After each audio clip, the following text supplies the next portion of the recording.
नमस्ते सारस्वते देवे गौरवाणी प्रचारिणे निर्विशेषशून्यवादी पाश्चात्यदेशतारिणे जय श्री कृष्ण चैतन्य प्रभु नित्यानंद श्री अद्वैत गदाधर श्रीवासादि गौरभक्तवृंद हरे कृष्णा कृष्ण कृष्ण हरे हरे हरे राम राम राम हरे हरे। ओम नमो भगवते वासुदेवाय।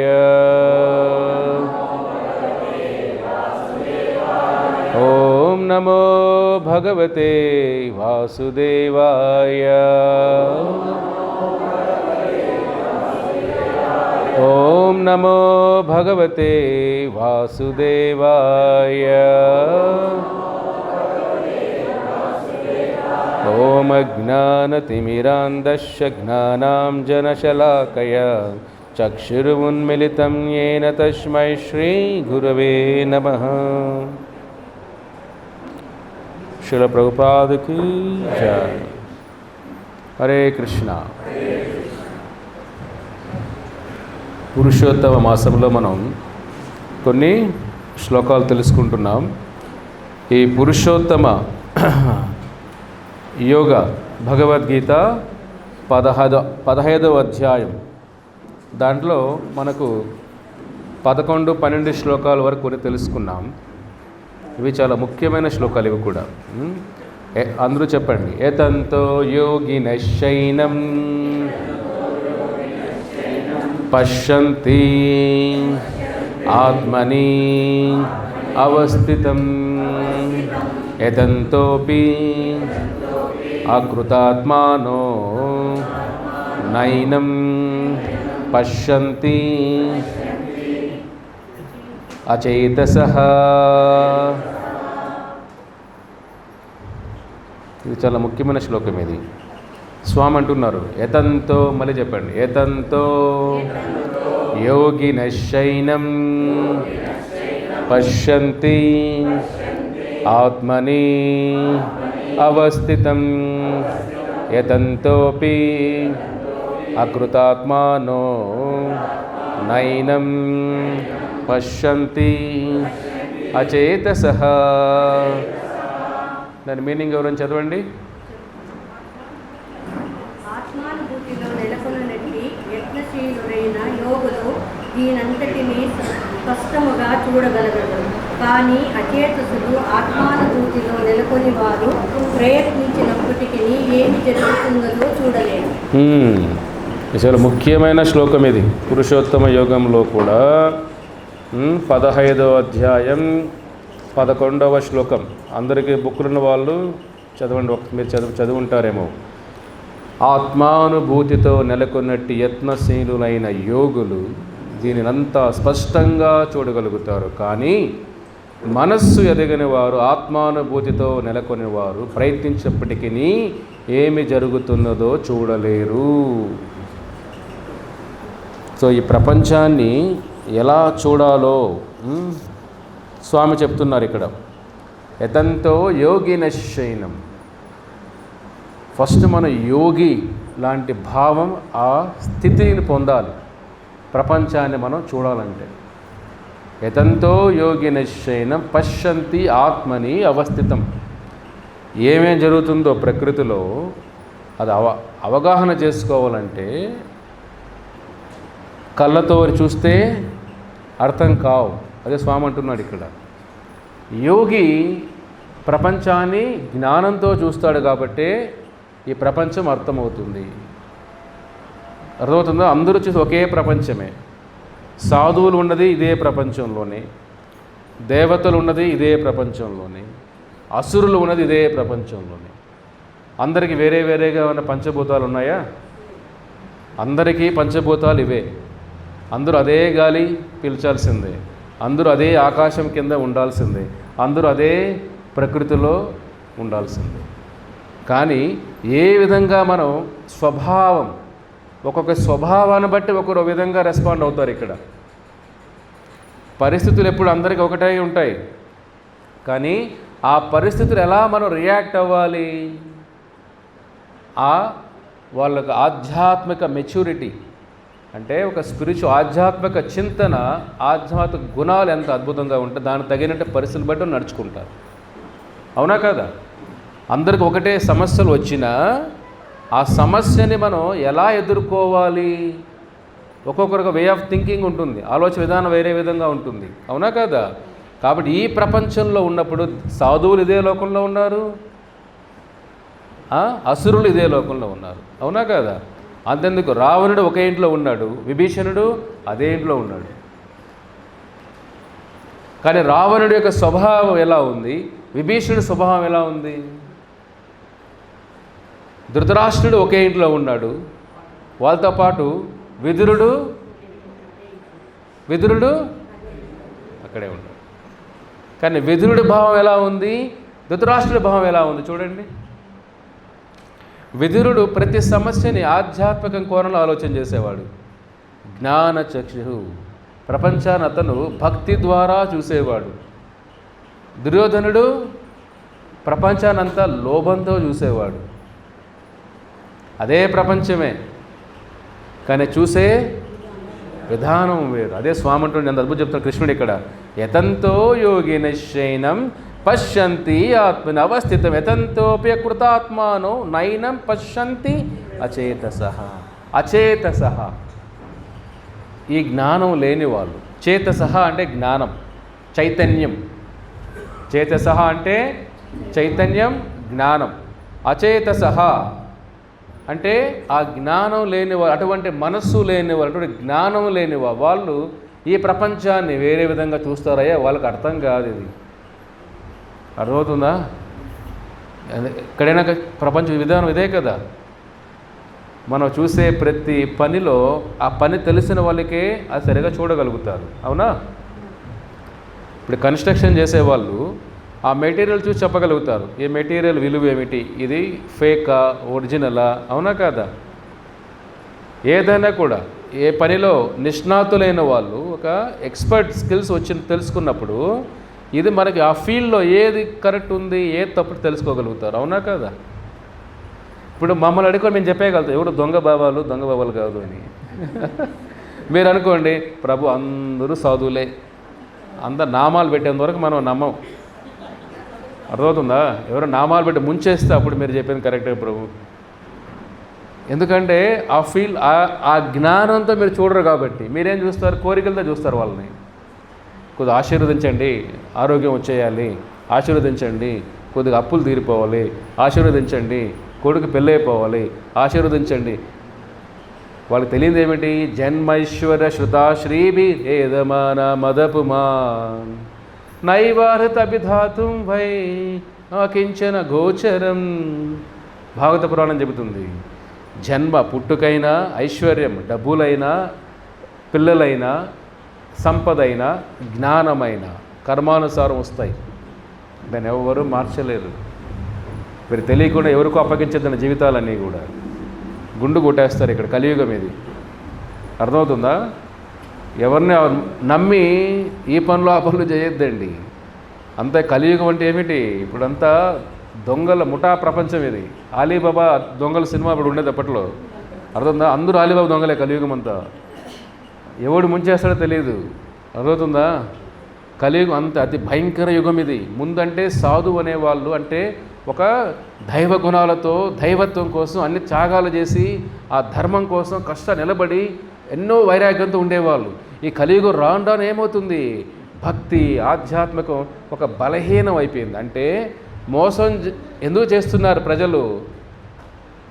మనం మోసపోతున్నాం కాబట్టి కదా.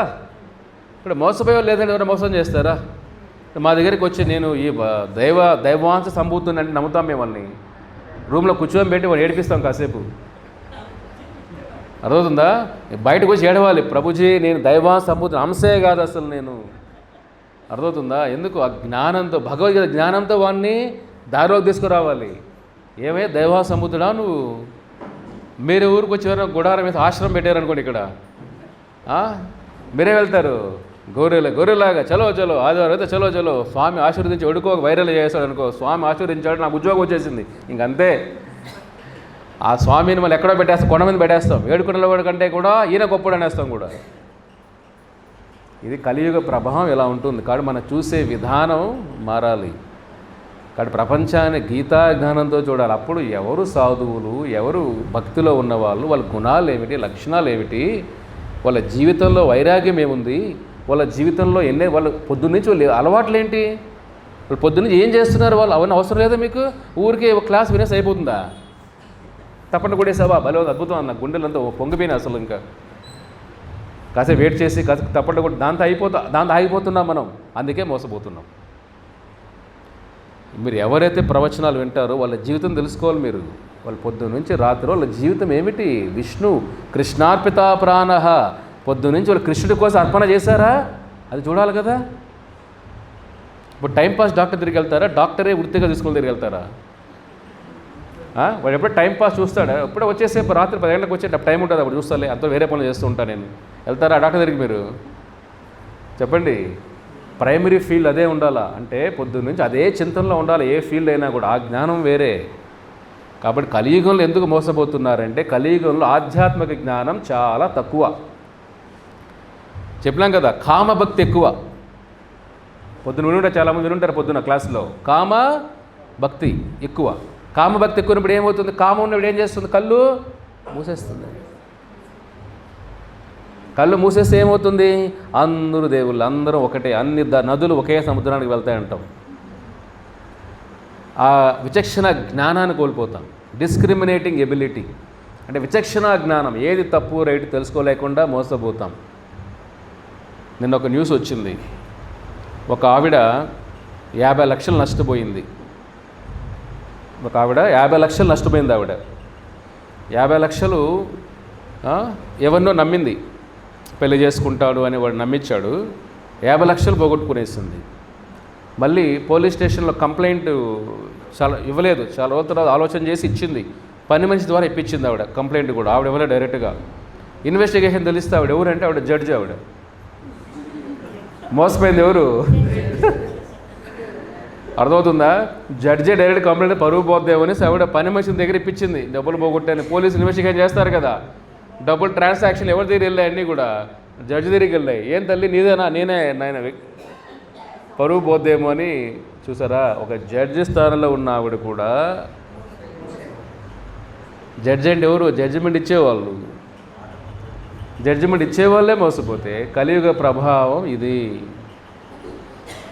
కాబట్టి ఇక్కడ మీకు స్వచ్ఛమైన దొరకదు. స్వచ్ఛమైన మనుషులు దొరకరు, స్వచ్ఛమైన ఆలోచన ఉన్న వ్యక్తులు దొరకరు, స్వచ్ఛమైన బంధాలు దొరకవు, స్వచ్ఛమైన కాయగూరలు దొరకవు. ఇంకా ఇవే దొరకవు. స్వచ్ఛమైన జ్ఞానం దొరుకుతుందా? కాయగూరే స్వచ్ఛంగా దొరకనప్పుడు స్వచ్ఛమైన జ్ఞానం దొరుకుతుంది, స్వచ్ఛమైన సాధువులు దొరుకుతారు. కలియుగంలో దొరకరు. అదే కృష్ణుడు అంటున్నాడు ఇక్కడ, అచేత సహా. అర్జున, ఈ జ్ఞానం లేని వాళ్ళ ప్రపంచమంతా కూడా తక్కువగా చూస్తారు, వాళ్ళకి అర్థంగా, అందుకే వాళ్ళు మోసపోతారు. మీరు మోసపోకూడదంటే ఆ జ్ఞానం చేత సహా అవ్వాలి. మీరు ఏమవ్వాలి? అచేతనం నుంచి చైతన్యం రావాలి మీలో. చైతన్యం వచ్చినప్పుడు ఏంటంటే డబ్ సౌండ్, అది చైతన్యం వచ్చినప్పుడు ఏమిటి? అన్నీ కూడా మనకు తెలుస్తాయి. చైతన్యం ఎలా వస్తాయి? చైతన్యం వచ్చినప్పుడు అన్నీ తెలిసిపడతాయి మనకు. మోసపోం, ఈజీగా మోసపోం మనం.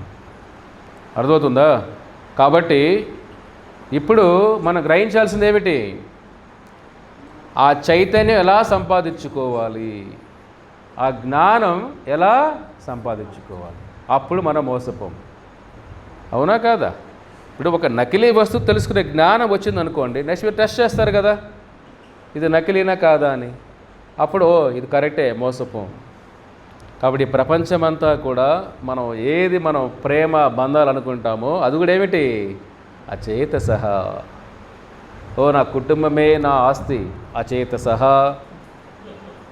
నా పిల్లలే నా జీవితం, అచేతసః. అర్థమవుతుందా? ఈ ఆస్తులే నన్ను కాపాడితే మృత్యు సమయాల్లో, అదేమిటి? పెద్ద అచేతసః. అర్థమవుతుందా? కృష్ణుడు అద్భుతం చెప్తున్నాడు ఇక్కడ భగవద్గీతలో మనకు. ఏది మనం ఇక్కడ పట్టుకుంటే, మనం ఇప్పుడు వరదలో వెళ్ళేటప్పుడు ఏదో పట్టుకుంటే మనం రక్షించుకుంటాం, అది మూర్ఖత్వం. ఆ శక్తికి తట్టుకోలేం, తీసుకెళ్ళిపోద్ది. ప్రవహించే నది ఎప్పుడు కూడా ఎలా వెళ్తుంది? వెనక్కి వెళ్తుందా? ముందుకు వెళ్తుంది. కాబట్టి అటువంటి ప్రవాహంలో ఏది కూడా మనం తట్టుకోలేం. కాబట్టి మన చుట్టూ ఉన్న బంధాలు ఇవన్నీ కూడా అచేతసః.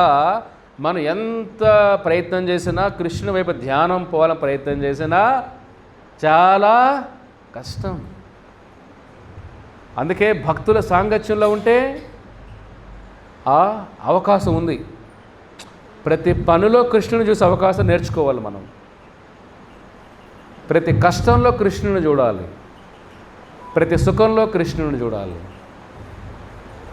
ఆ జ్ఞానం ఉంటే ప్రతి చోట కృష్ణుడే కనబడుతుంటాడు.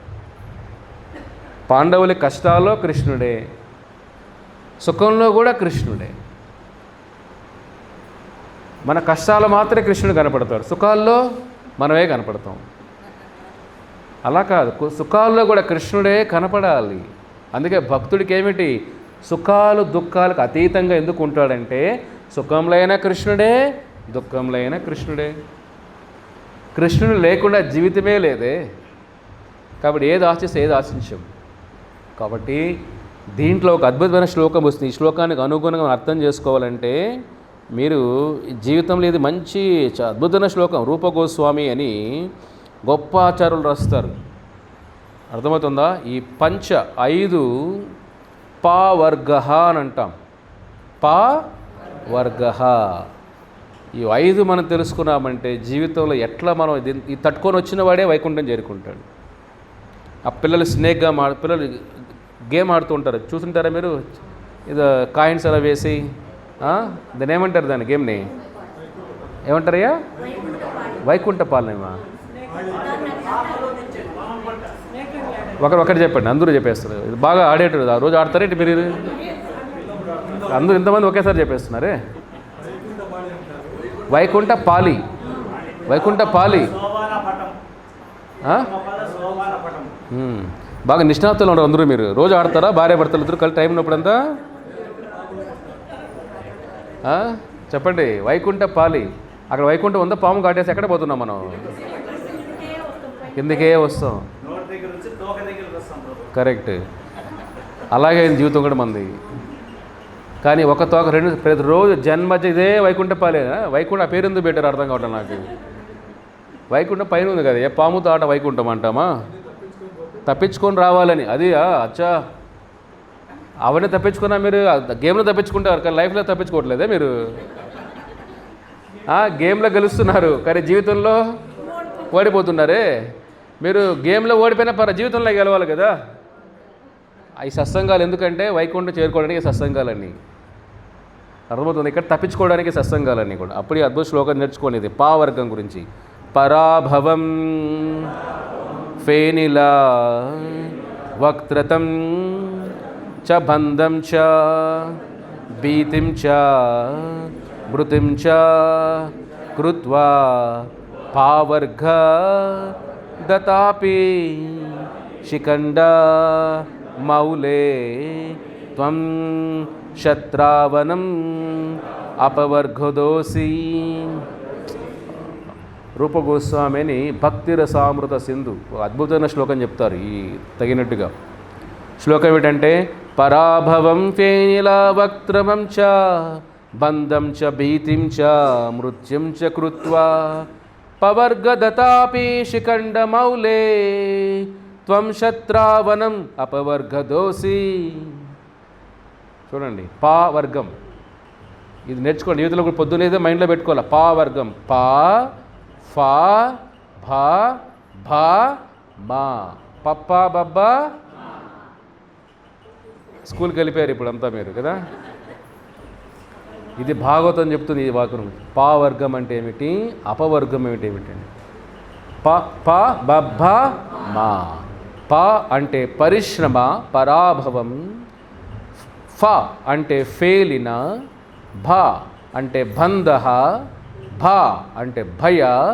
మా అంటే మృత్యు. ఈ ప భ బ మ ప బ భ మ పా వర్గ. ప అంటే పరిశ్రమ, పరాభవం.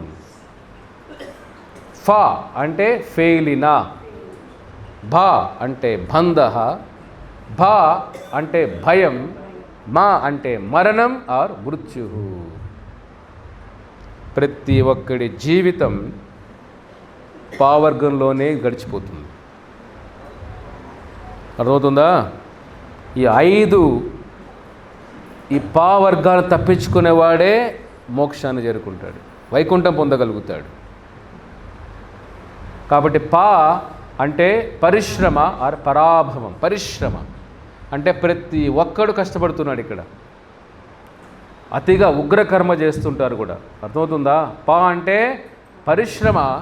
మీరు ఎంత కష్టపడినా ఇక్కడ ఏమవుతుంది? పరాభవం. అవునా కాదా? మీరు ఎంత సాధించినా ఈ లోకం పరాభవమే. వదులుకొని వెళ్ళాల్సిందే కదా. మీరు ఎంత పట్టుకున్నా ఈ లోకంలో అది వదలాల్సిందే. పరిశ్రమ అంటే ప్రతి ఒక్కడు పొద్దు నుంచి రాత్రి వరకు పనిలోనే జీవితం గడిచిపోకూడదు.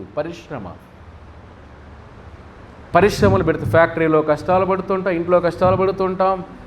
జీవితం అంటే ఇప్పుడు అంటే పరిశ్రమ అంటే ఏమిటి? ఓన్లీ శ్రమే ఉండకూడదు. శ్రమ ఏవహి కేవలం. మానవ జీవితం పరిశ్రమల కోసమే కాదు, వైకుంఠం కోసం మానవ జీవితం. కాబట్టి మనం ఈ పరిశ్రమలు చేస్తూ పనిలోనే మనకు సగం జీవితం అయిపోతుంది ఇక్కడే.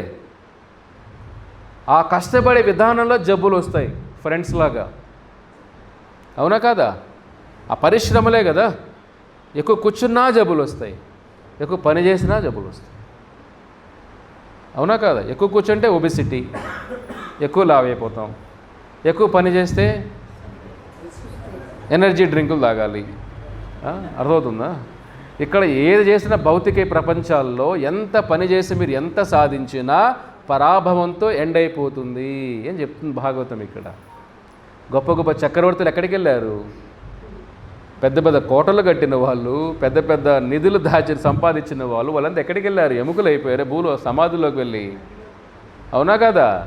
అయిపోయిన జీవితం పరాభవం. కాబట్టి మానవ జీవితం పరిశ్రమ కోసమే కాదు, పరమాత్మ కోసం మానవ జీవితం. అర్థమవుతుందా? పరమాత్మ కోసం మానవ జీవితం, పరిశ్రమ కోసం కాదు. పరిశ్రమతో మనం ఎంత ప్రయత్నం చేసినా ఒంటెలాగా చెప్పినాం కదా మీకు, ఒంటె ఎంత కష్టపడుతూ ఉంటుంది, గాడిద కూడా కష్టపడుతూ ఉంటుంది. గాడిద ఏం చేస్తుందంటే ఎంత బరువు మోస్తున్నా కానీ యజమాని పెట్టే గడ్డి కోసం అది పనిచేస్తుంది. అర్థమవుతుందా? పరిశ్రమ. పక్షులు కూడా కష్టపడుతున్నాయి, ప్రతి ఒక్కటి కష్టపడుతున్నాయి. కానీ మనిషి అంత అతిగా కష్టపడకూడదు. శరీర అవసరాల కోసం మాత్రం కష్టపడండి. అవసరాలకు మించి షుగర్ తింటే ఏమవుతాం? ఇన్సులిన్ ప్రాబ్లమ్స్ ఏమవుతాయి? డయాబెటిక్, షుగర్ వచ్చేస్తుంది. ఏదైనా అతిగా ప్రొడ్యూస్ చేస్తే ఏమవుతుంది? అతిగా కొవ్వైనా, ఫ్యాట్ అయినా, అతిగా షుగర్ అయినా శరీరానికి అవసరానికి ఎంతవరకు అంతవరకే. ఎక్కువ వస్తే వెళ్ళిపోవాల్సిందే.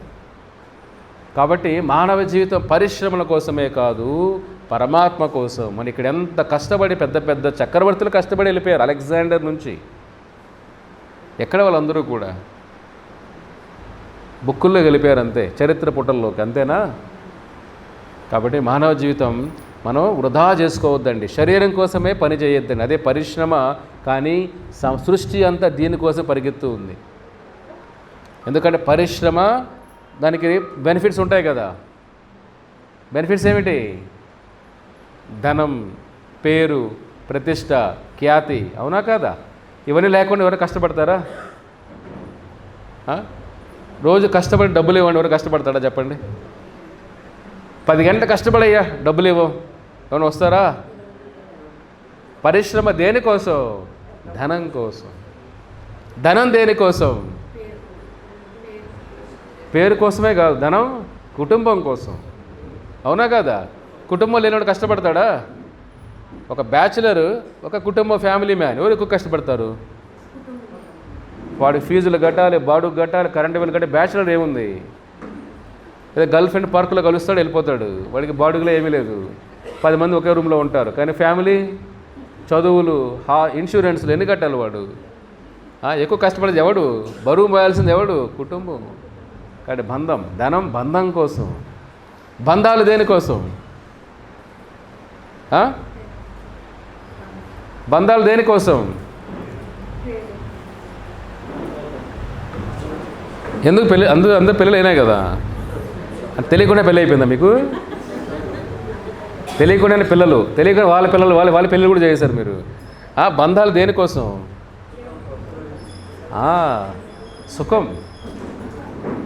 సుఖం కోసం. ఇది కావాలి, నాకు ఒక్కటి నాతో పాటు పంచుకోవాలి, నన్ను నా సుఖంలో భాగం కావాలి అందరూ. అదే చెప్తున్నా ఇక్కడ కృష్ణ కూడా. పరిశ్రమ, ఎక్కడెక్కడ లింకులు చూశారు కదా, ఎక్కడ లింక్ ఎక్కడికి వెళ్తున్నాయి. కాబట్టి అలా అని చెప్పి పరిశ్రమ చేయొద్దని కాదు. అతిగా ఆహారం తినడం, అతిగా ఆలోచన చేయడం, అతిగా సుఖాలు అనుభవించడం, అతిగా కామెంట్లు చేయడం కానీ, అతిగా పని చేయడం కానీ, ఏది అతి ఉండకూడదు. పనిలో పని ఉండాలి, అతిగా ఏది ఎక్కువ చేయొద్దండి. అర్థమవుతుందా? మోతాదుకు మించి మందు వేసుకుంటే షుగర్ సిరప్ బాగుంది, తీయగా ఉంది ప్రభు, 1 లీటర్ కొట్టేద్దాం కావాలంటే. చెప్పండి, ఎవరి పిల్లలు, చిన్నపిల్లలు ఏం చేస్తుంటారు? 5 ml అలా 10 ml తాగేస్తారు, తీయగా ఉంది మందు అని. అవునా? జీవితం కూడా అలాగే అయిపోతుంది. తాగేటప్పుడు తీయగానే ఉంటుంది, తాగిన తర్వాత సైడ్ ఎఫెక్ట్స్ ఎలా ఉంటాయి. కాబట్టి అతి పరిశ్రమ చేసేటప్పుడు బాగుంటుంది, ధనం ఎక్కువ వస్తుంది కదా అని. కానీ ఎంత కోల్పోతాం, జీవితం కోల్పోతున్నాం, మానవ జీవితం కోల్పోతున్నాం. అది మనం లెక్కలేయట్లా. కాబట్టి పరిశ్రమ అంటే ఎంత కష్టపడాలో అంతవరకే కష్టపడాలి. మానవ శక్తిని వృధా చేయకూడదు. అర్థమవుతుందా? ఇప్పుడు మీకు ఒక ఫోన్ ఇచ్చాను, దానికి బ్యాటరీ ఉంది, ఛార్జర్ అంతే పనిచేయదు. ఆ బ్యాటరీతో ఫోన్ డెడ్ అంతే. అర్థమవుతుందా? ఆ ఫోన్ ఎట్లా వాడతారు మీరు? ఛార్జర్ పెడితే గంటలు మాట్లాడి ఛార్జ్ చేస్తుంటారు మీరు. ఛార్జర్ ఉంటుంది, ఎలా ఆ ఫోన్ ఎలా వాడతారు అప్పుడు? ఏదైనా ఎమర్జెన్సీ ఎప్పుడే వాడతారు. అవునా? ఊరికే అమ్మ నాన్నలకు ఫోన్ చేస్తారు, ఊరికే ఫోన్ చేస్తారా? అందరికీ, ఊరికే బంధువులందరికీ. మన ఖాళీగా ఉంటే ఫోన్ కొంతమంది ఖాళీగా ఉంటే ఫోన్లు చేస్తుంటారు. బోర్ కొడుతూ వాళ్ళకి ఫోన్ చేద్దాం, వాళ్ళు ఏం చేస్తున్నారో. ఖాళీగా ఉంటే ఫోన్లు ఏం చేస్తాం మనం? ఎమర్జెన్సీ అప్పుడే ఫోన్ వాడుతుంది, ఎందుకంటే మళ్ళీ బ్యాటరీ లేదే, అయిపోయిందే. అవునా కదా? మానవ జీవితం కూడా అలాగే, మళ్ళీ రాదు ఇది బ్యాటరీ పోతే. అర్థమవుతుందా? ఈ మానవ బ్యాటరీని జాగ్రత్త వాడుకోవాలి కదా. దేనికోసం వాడాలి? హరిచింతన, హరిశ్రవణం, హరికీర్తనం, హరిస్మరణం కోసం వాడాలి బ్యాటరీని. పరిశ్రమ అన్నిటి కోసం కష్టపడేస్తుంటే ఏమవుతుంది జీవితం? ఇది ఈ మానవ జీవిత శక్తి చాలా ఉన్నతమైన జీవితం, దుర్లభం. కృష్ణుడు అంటాడు, దుర్లభ, చాలా చాలా అరుదయ్య, మనిషిగా పుట్టడం చాలా అరుదు అర్జున. అటువంటి మానవ జీవితాన్ని మనం అల్ప సుఖాల కోసం వాడేస్తున్నాం. అర్థమవుతుందా? ఒక ఫోన్ బ్యాటరీని అంత జాగ్రత్తగా ఉన్నామంటే మానవ జీవితం జాగ్రత్తగా ఉండాలి. కానీ భక్తిలో అంటే భయపడి రాకూడదు, జాగ్రత్తగా. తెలివైన వాళ్ళు వస్తారు ఈ మార్గంలోకి, భయంతో రారు ఇక్కడ. కాబట్టి శ్రమ ఉండాలి, కానీ పరిశ్రమ ఎక్కువగా పని, శరీరానికి ఇంకేది లేకుండా జీవితాన్ని వేస్ట్ చేసుకోవద్దండి. ప్రేమ కూడా అంతే, కొద్ది వరకే ప్రేమించాలి ఎవరినైనా. అతి ప్రేమ కూడా ఏం చేస్తుంది? అతి ప్రేమ, మీరు అతి ప్రేమించారు కాబట్టి ఇక్కడ కూర్చున్నారు అంతా మీరు. అతి ప్రేమ ఎక్కువగా ప్రేమించుంటారు పిల్లలందరినీ మీరు, పిల్లలు బంధాలంతా. అతి ప్రేమ కూడా ఏం చేస్తుంది? దుఃఖమే ఇస్తుంది. అతి ఆహారం ఏం చేస్తుంది? జీర్ణం కావట్లేదు ప్రభు, డైజెన్ వేసుకుందామా, ఇట్లా వంగుదా అట్లా వంగుదా. అతి ఆహారం ఏం చేస్తుంది? అజీర్ణం చేస్తుంది. అతి ప్రేమ ఏం చేస్తుంది? దుఃఖాన్నే ఇస్తుంది. కాబట్టి భగవంతుడి పైన అతి అతి అందరిలో ఉండాలి, పర్లేదు. అతి ఎవరిపైన ఉండాలి? ఆయన కోసం అతి. అర్థమవుతుందా? మితంతా మితంగా ఉండాలి బయట ప్రపంచాల్లో. ఇంకొకటి ఫా అంటే ఫేలినా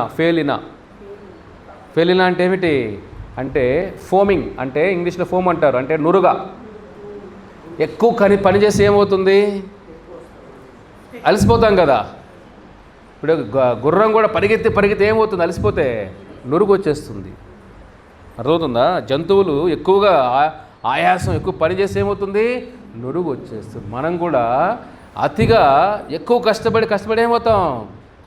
అలసిపోతాం. అలసిపోయిన తర్వాత భగవంతుడి పైన అన్నిటిపైన మైండ్ పోదు. అర్థమవుతుందా? చెడు వ్యసనాలు అలవాటు అయిపోవడం కానీ, తప్పులు చేయడం కానీ. ఎందుకంటే ఆ ఫలితాలు బట్టి అర్థమవుతుందా? అలసిపోతాం దానికోసం కష్టపడి. అలసిపోయే చాలామంది చూడండి, ఆల్కహాల్ తాగడం కానీ, సిగరెట్లు తాగడం కానీ, కాఫీలు ఎక్కువ తాగడం కానీ, టీలు ఎక్కువ తాగడం కానీ, ఎక్కువ తినేయడం కానీ. తెలుసా మీకు? ఎక్కువ డిప్రెషన్ ఎక్కువ ఉంది అనుకోండి, ఎక్కువ తినేస్తాడు. మైండ్ వాడి కంట్రోల్లో ఉండదు. అర్థమవుతుందా? చిన్న చిప్స్ ప్యాకెట్ అని చెప్పి కేజీలకి వెళ్ళి తినేస్తారు. వాడి కంట్రోల్ ఉండదు మైండ్. ఆహారం కూడా ఎక్కువ తినేస్తారు. అంటే ఆ డిప్రెషన్ హ్యాండిల్ చేయలేక మైండ్ ఏం చేస్తుంది? మైండ్ రెగ్యులేటెడ్, అంటే మైండ్ కంట్రోల్ తప్పుతుంది. ఫిల్టర్ లేకుండా అయిపోతుంది జీవితం అంతా. కాబట్టి మనిషి కష్టపడాలి, కానీ అతిగా కష్టపడడం వల్ల ఏమవుతాయి? చెడు అలవాటులోకి వెళ్ళిపోతాడు. ఏదో ఒక వ్యసనం అలవాటు అవుతుంది అప్పుడు వాడికి. ఏదో ఒక వ్యసనం అలవాటు చేసుకుంటాడు కష్టాలు మర్చిపోవడానికి. ఏదో షాపులకి వెళ్ళడము, వాళ్ళతో మాట్లాడడం, వీళ్ళతో మాట్లాడడము, టీలు తాగడము, కాఫీలు తాగడము, మందు తాగడము, ఒకరి పరిస్థితిని బట్టి ఏదో ఒక వ్యసనం తయారు చేసుకుంటారు. అలాగా అంటే భగవంతుడికి దూరం అయ్యే వ్యసనాలు ఇవన్నీ. భగవంతుని దూరం చేసే వ్యసనాలు అలవాటు అవుతాయి. పరిశ్రమ సరిగా లేకపోతే ఫెయిలినా, నురుగా అంటే అలసిపోయిన మనసుకి కూర్చొని క్లాస్ అర్థమవుతుందా వాడికి? సత్సంగాలకు వస్తారా? అలసిపోయిన జీవుడు ప్రభు ఆదివారం ఒక్క పూటే అట్లాగా పడుకొని నిద్ర చేసి బాగా తిని ఇంకేం వద్దు నాకు ఇక అనిపిస్తుంది కొంతమందికి. అవునా కదా? కాబట్టి మానవ జీవితం కూడా జంతువుల్లాగా అంత శ్రమ పడకూడదు అని అంటారు. ఇది ఫెయిలినా. బా అంటే బంధ. చెప్పినాం కదా, దేనికోసం కష్టపడతాం మనం? బంధాలు సుడిగుండాలు. సీరియల్ పేరు బాగుందా? బంధాలు సుడిగుండాలు. చెప్పండి ఎవరికైనా, డైరెక్టర్కి పేరు తీసుకోవచ్చు మంచిగా. బంధాలు సుడిగుండాలు. జీవితం ఇప్పుడు ఏమిటి? సుడిగుండాల్లాగే. బంధంలో వెళ్ళామని వెనక్కి వచ్చే ఛాన్స్లే ఇక్కడ. వెనక్కి ఆల్ నది ఎప్పుడు వెళ్ళబోవాలి? నది వెనక్కి పోతుందా? ముందే పోవాల్సిందని లేదు ప్రభు, వెనక్కి తిరిగి పోతామంటే వెళ్ళగలుగుతామా? ఇది కూడా వన్ వే. ఇది ఎంట్రీనే మీ చేతుల్లో ఉంది, ఎగ్జిట్ మీ చేతుల్లో లేదు. బంధాల కోసం ఏం చేస్తున్నాం మనం? అంటే బంధాల కోసం తప్పులు, బంధాల కోసం మోసాలు, బంధాల కోసం హత్యలు, బంధాల కోసం అబద్ధాలు, బంధాల కోసం ఎన్నెన్నో వరించలేని కూడా చేస్తుంటారు బయట సమాజంలో. అవునా కాదా? అదే కర్మ సంఖ్యలు బంధాలు.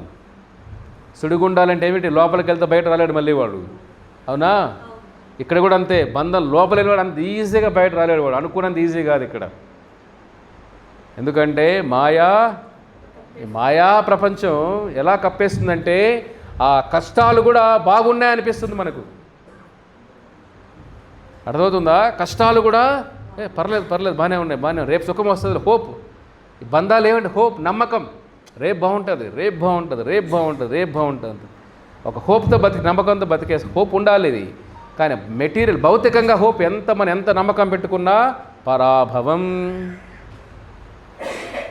కాబట్టి బంధాలు లేకుండా జీవించడం చెప్పట్లేదు. బంధాలు ఉన్నా బంధాలని బాధ్యతగా మాత్రమే చేయాలి మీరు. బంధాలే జీవితం అనుకోవద్దండి. బంధాలు జీవితం అనుకుంటే ఏమవుతాయి? సుడిగుండాలు అయిపోతుంది జీవితం. ఆ బంధాలే మనల్ని ముంచేస్తాయి. ఆ బంధాలే వైకుంఠం దూరం చేస్తాయి. ఆ బంధాలే యమలోకాన్ని పంపిస్తాయి. ఆ బంధాలే మనిషి కర్మ సంఖ్యలు వేపిస్తాయి. చెప్పినాం కదా, మనం వాల్మీకి స్టోరీలు విన్నాం కదా. వాల్మీకి అంత తప్పులు చేసినప్పుడు వాల్మీకి ముందు జీవితంలో ఏం చేశాడు? ఆయన ఏం చేశాడు ముందు జీవితంలో ఆయన?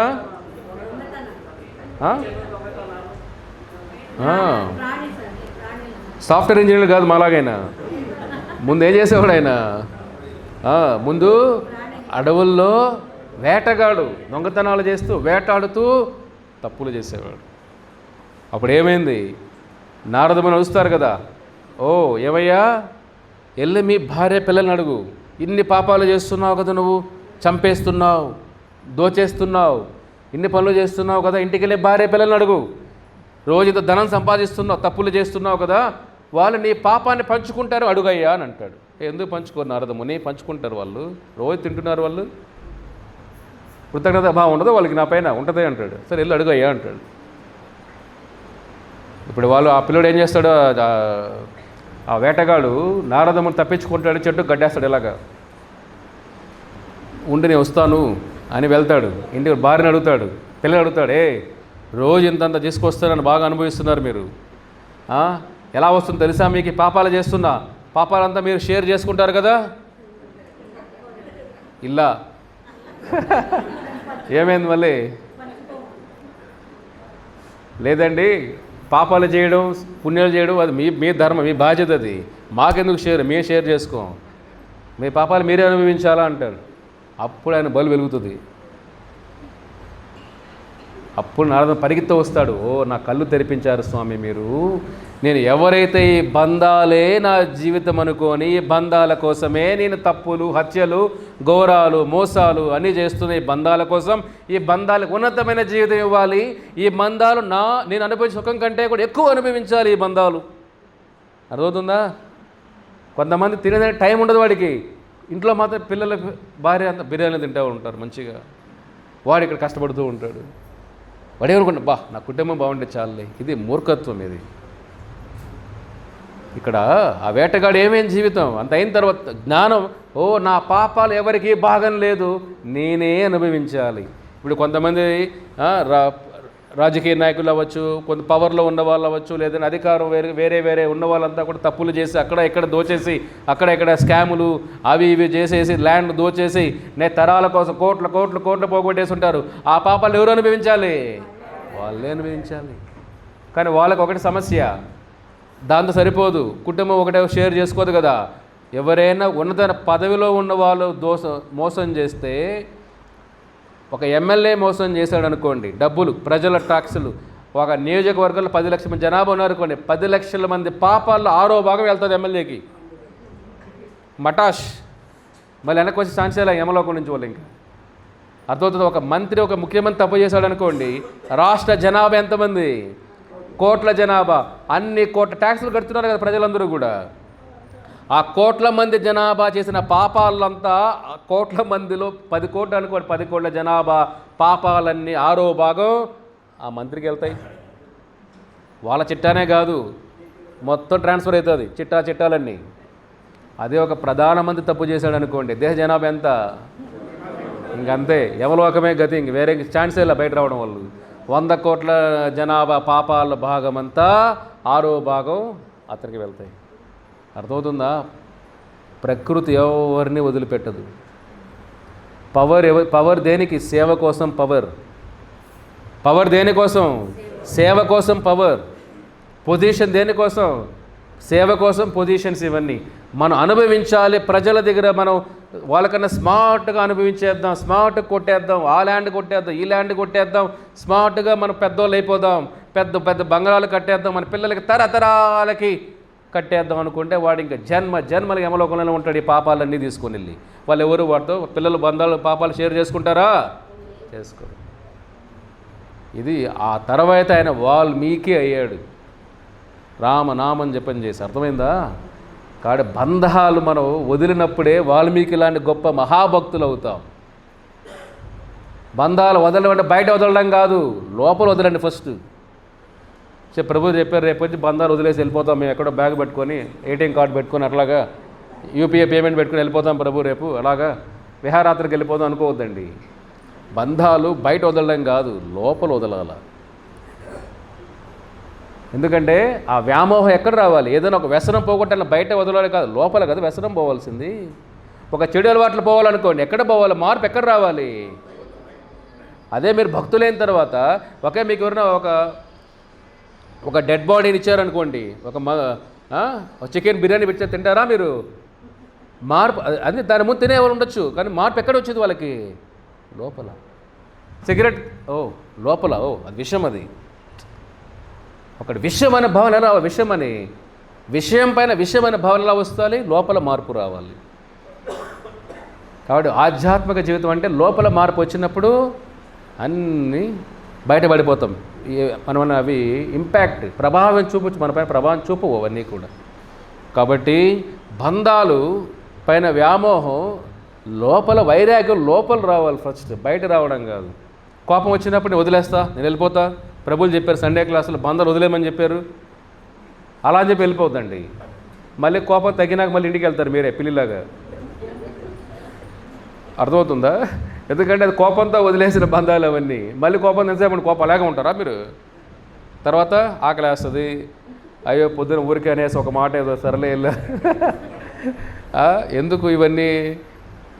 వైరాగ్యం లోపల రావాలి. అందుకే చెప్తున్నా, నాలుక పైన వైరాగ్యం కాదు రావాల్సింది, లోపల మనస్సులో వైరాగ్యం రావాలి. ఆ మనసులో వైరాగ్యం వచ్చినప్పుడు ఏ బంధం కూడా అతిగా వెళ్ళం దాంట్లోకి. అతిగా వెళ్ళకపోతే ప్రమాదం లేదు ఎక్కడ. అతిగా ప్రయాణం చేసినా అంతే కదా. అతిగా వేగం స్పీడ్ ఏం చేస్తుంది? స్పీడ్ థ్రిల్స్ బట్ కిల్స్ అంటారు. స్పీడ్కి వెళ్తే బాగానే ఉంటుంది ఉత్సాహంగా, కానీ యాక్సిడెంట్ అయితే వన్ షాట్ చలో, అవునా కదా? కాబట్టి ఏ బంధాలైనా వైరాగ్యం లోపల అలవాటు చేసుకోవాలి మనం. వైరాగ్యం ఎలా వస్తుంది? కృష్ణుడి నుంచే వైరాగ్యం వస్తుంది. ఎందుకంటే కృష్ణుడు వృందావనం వదిలి వెళ్ళేటప్పుడు అక్రూరు వస్తాడు కృష్ణుని తీసుకెళ్ళడానికి, మథుర కంసుని చంపడానికి. గోపికలు అందరూ, గోపాలులు, యశోద, నంద మహారాజ్ అంతా కృష్ణుడి యొక్క రథానికి ఎదురుగా వస్తారంతా. కృష్ణ వృందావనం వదిలి వెళ్ళొద్దు, వెళ్ళొద్దు, వెళ్ళొద్దు. అంత ప్రేమించే వ్యక్తులు మన కోసం వస్తే ఎలా ఉంటుంది చెప్పండి? బృందావనం అంతా కదిలి వస్తుంది కృష్ణుడి కోసం. కానీ కృష్ణుడు ఎక్కిన తర్వాత అందరికి చెప్తాడు, మళ్ళీ వస్తాను, నేను కొన్ని చేయాల్సిన ధర్మాలు ఉన్నాయి, ఈ లీలలో కొన్ని ధర్మాలు ఉన్నాయి అని చెప్పి రథం బయలుదేరిన తర్వాత వెనక్కి కూడా కృష్ణుడు చూడ్డు. వాళ్ళేమో గోపికలు, గోపాలులంతా కూడా రథం వెళ్ళేంత వరకు పరిగెత్తు పరిగెత్తు పరిగెత్తు వస్తుంటారు. కృష్ణుడు వెనక్కి కూడా తిరిగి చూడ్డు. బృందావనం వదిలి వెళ్ళిన తర్వాత కృష్ణుడు మళ్ళీ వెనక్కి వెళ్ళాల. వైరాగ్యం అంటే అలాగా. లక్ష్మీదేవి ఆయనతోనే ఉంటుంది, ఆయన పైన ఆయనకే వ్యామోహం లేదు లక్ష్మీదేవి పైన. అర్థమవుతుందా? స్వామి వైరాగ్యం. గోపికల పైన ఆయన వ్యామోహం లేదు, గోపాల పైన వ్యామోహం. ఎవరిపైన? ఆయన ఆత్మారామశ్యమునయో. భగవంతుడు ఇంకో పేరేమిటి? కృష్ణుడి పేరు ఆత్మారామ. రామ అంటే ఆనందం. మనం బయట ఎతుకుతూ ఉంటాం మనం, ఆయనకు ఆనందం ఎక్కడుంది? ఆయనలోనే ఉంది. కాబట్టి ఆయన వేరే వాళ్ళు అవసరం లే. మనకి వేరే వాళ్ళు లేకపోతే బోర్ కొడుతుందంటారా కదా మీరు? ఒక్కరి ఇంట్లో వదిలేస్తూ ఉంటారా మీరు? ఉండలేరు మీరు. పక్కన వాళ్ళతోనే మాట్లాడతారు. అట్లీస్ట్ కుక్కరనే పెట్టుకుని ఇంట్లో కుక్కతోనే మాట్లాడదాం రోజు మనం అని. కుక్క చెప్పినట్టు ఉంటుంది, పిల్లలు వినరు, భార్యాభర్తలు వినరు. కుక్క అయితే చెప్పినట్టు వింటుంది. ఒక లేడీ లిఫ్ట్లో కనపడింది నాకు బెంగళూరులో ఎక్కడ ప్రోగ్రాంలో. లిఫ్ట్లో వెళ్తుంటే 3 కుక్కలు ఉన్నాయి ఆవిడ దగ్గర. యంగ్ ఆవిడ. ఎవరు వీళ్ళంతా అంటే నా పిల్లలు అని చెప్పింది ఆవిడ. ఓ మై కిడ్స్ అని, స్వామీజీ మై కిడ్స్ అనింది ఆవిడ. పిల్లలా అంటే ఆ పిల్లలు మనం భరించలేము స్వామీజీ, ఇదే బెస్టరు. అర్థమవుతుందా? వీళ్ళు ముగ్గురు చెప్పినట్టు వింటారు. కూర్చుంటే లేదు వాళ్ళు వింటారా? వినరు. చెప్పినట్టు వింటారు, నాకు తోడు ఉంటారు, దొంగలు రాకుండా కాపలా కారుతారు. అసలు మార్నింగ్ వాక్ ఎలా తీసుకెళ్తారు వీళ్ళకి. నాకు పిల్లలాగా నా తోడుగా ఉన్నారు కూడా. ఏదైనా బాధలో ఉంటే దగ్గరికి వస్తే ముద్దు పెడతాయి. పిల్లలు పెడతారా? పిల్లలు బాధలు ఇస్తారు, ముద్దులు పెడతారా మీకు? కుక్కలు అంటే ముద్దున పెడుతుంది అట్లీస్ట్ అని 3 కుక్కలు పెంచుతున్నాను, ఇదే బెటర్ అనిపించింది నాకు అనింది ఆవిడ. పెళ్లి కూడా చేసుకోలేదంటే ఆవిడ. చూడు ఎలా ఉంది ప్రపంచం, ఎలా మారుతుందో. అర్థమవుతుందా? అంటే ఎవరు లేకపోతే కుక్కలను పెట్టుకుందాం అనుకుంటున్నారు మనుషులు. ఎందుకంటే మనిషి బోర్ అంటే ఒక లోన్లీగా ఒంటరిగా ఉండలేడు మనిషి. భగవంతుడు అలా కాదు, కృష్ణుడు అలా కాదు. ఆత్మారామ, ఎవరు లేకపోయినా ఉంటాడు ఆయన. అందుకే మనం వేరే వాళ్ళపైన మన జీవితాలన్నీ వేరే బంధాలపైన ఆధారపడ్డాయి. భగవంతుడు అలా లేదు. మనం ఉన్నా లేకపోయినా ఆయన తృప్తిగానే ఉంటాడు. మనం సేవ చేయడం వల్ల మనకు ఆయన నుంచి ఆనందం మనం కొద్ది తీసుకుంటాం. అర్థమవుతుందా? కాబట్టి బంధాలు బాధ్యతగా చేయండి, కానీ బంధాలే ప్రాణాలు జీవితాలు అనుకొని వ్యామోహంలో వెళ్ళొద్దండి. అర్థమవుతుందా? ముందు జన్మలో ఎంతో బంధాలు చూసి వచ్చారు ఇక్కడికి. మీరు చూడని సినిమా ఏమీ లేదు. అర్థమవుతుందా? మీరు చూడని సినిమాలు మీరు వేరే క్యారెక్టర్ లేరు. మీరు అన్ని క్యారెక్టర్లు వేసి ఇక్కడికి వచ్చారు మీరు. అర్థమవుతుందా? నాటక రంగంలో మీకు కళారత్న అవార్డు ఇవ్వాలి అందరికీ. మీకు అన్ని క్యారెక్టర్లు వేసి వచ్చారు ముందు జన్మల్లో అంతా. మీరు ఇప్పుడు తెలియని అమాయకుల్లాగా ఉంటే ఎలాగా? అన్నీ మర్చిపోయారంతా. మీ గురించి మీకు తెలియట్లే. హనుమంతుల్లాగా ముందు ఎక్కడెక్కడ ఏ క్యారెక్టర్లు వేశారో అవన్నీ తట్టుకొని ఇక్కడికి వచ్చారు మీరు. కాబట్టి ఇంకా ఎన్ని రోజులు ఆ బంధాల కోసం? బాధ్యతగా కౌంట్ చేసుకోవాలి. అయిపోతుంది, తొందరగా అయిపోతుంది స్వామి, 70-80 వచ్చేస్తుంది. కృష్ణ తీసుకెళ్ళిపో కృష్ణ. వైకుంఠం వెళ్ళాలని ఆతృత ఉండాలా, అంతే కదా? ఆతృత లోపల నుంచి రావాలి. ఎలా వస్తుంది? ప్రేమ ఉంటేనే భగవంతుడి పైన ఆతృత వస్తుంది కదా. చూడాలి. గోపికలు కళ్ళులు అట్లా కాళ్ళు కాసుకు అట్లా వాళ్ళు కాయలు కాస్తే వాళ్ళు కృష్ణుడికి ఎదురు చూసి కృష్ణుడు వస్తానని చెప్పాడు కదా వెనక్కి. ఆ గోపికలందరూ కృష్ణుడు ఎప్పుడు వస్తాడా, ఎప్పుడు తేనెటీగలు చూసినా తేనె కృష్ణుడే గుర్తొస్తాడు. పువ్వులు చూసినా కృష్ణుడే గుర్తొస్తాడు. యమునాను చూసినా యమునా రంగు కూడా కృష్ణుడు రంగే, కృష్ణుడే గుర్తొస్తాడు. నెమలి అలా సౌండ్ కృష్ణుడే గుర్తొస్తాడు. వృందావనం ఎక్కడ విన్నా కృష్ణ.